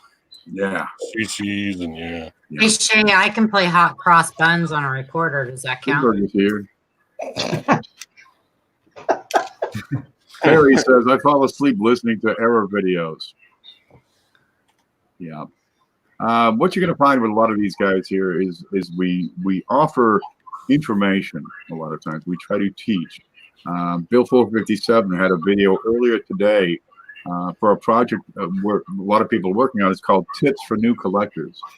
So up here, there's a search bar, and you can type in hashtag tips for new collectors with no spaces, and that'll take you to a whole list of people's videos. I've done them. Mantic's done them. Paula, have you done one yet?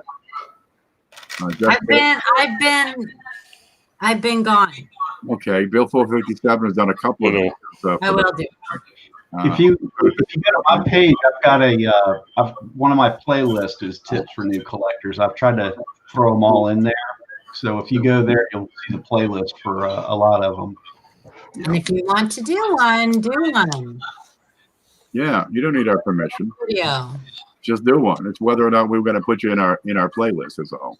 Yeah. And everybody who's involved can make their own playlist. Watching these videos is part of being involved. Yeah. Try to do one every Wednesday. Well, God love you. Perry, eventually you're going to have coin dream. Okay, I have to go stir my beans. Yeah, me too. I'll be back. Yeah, okay. I'm going to say goodnight.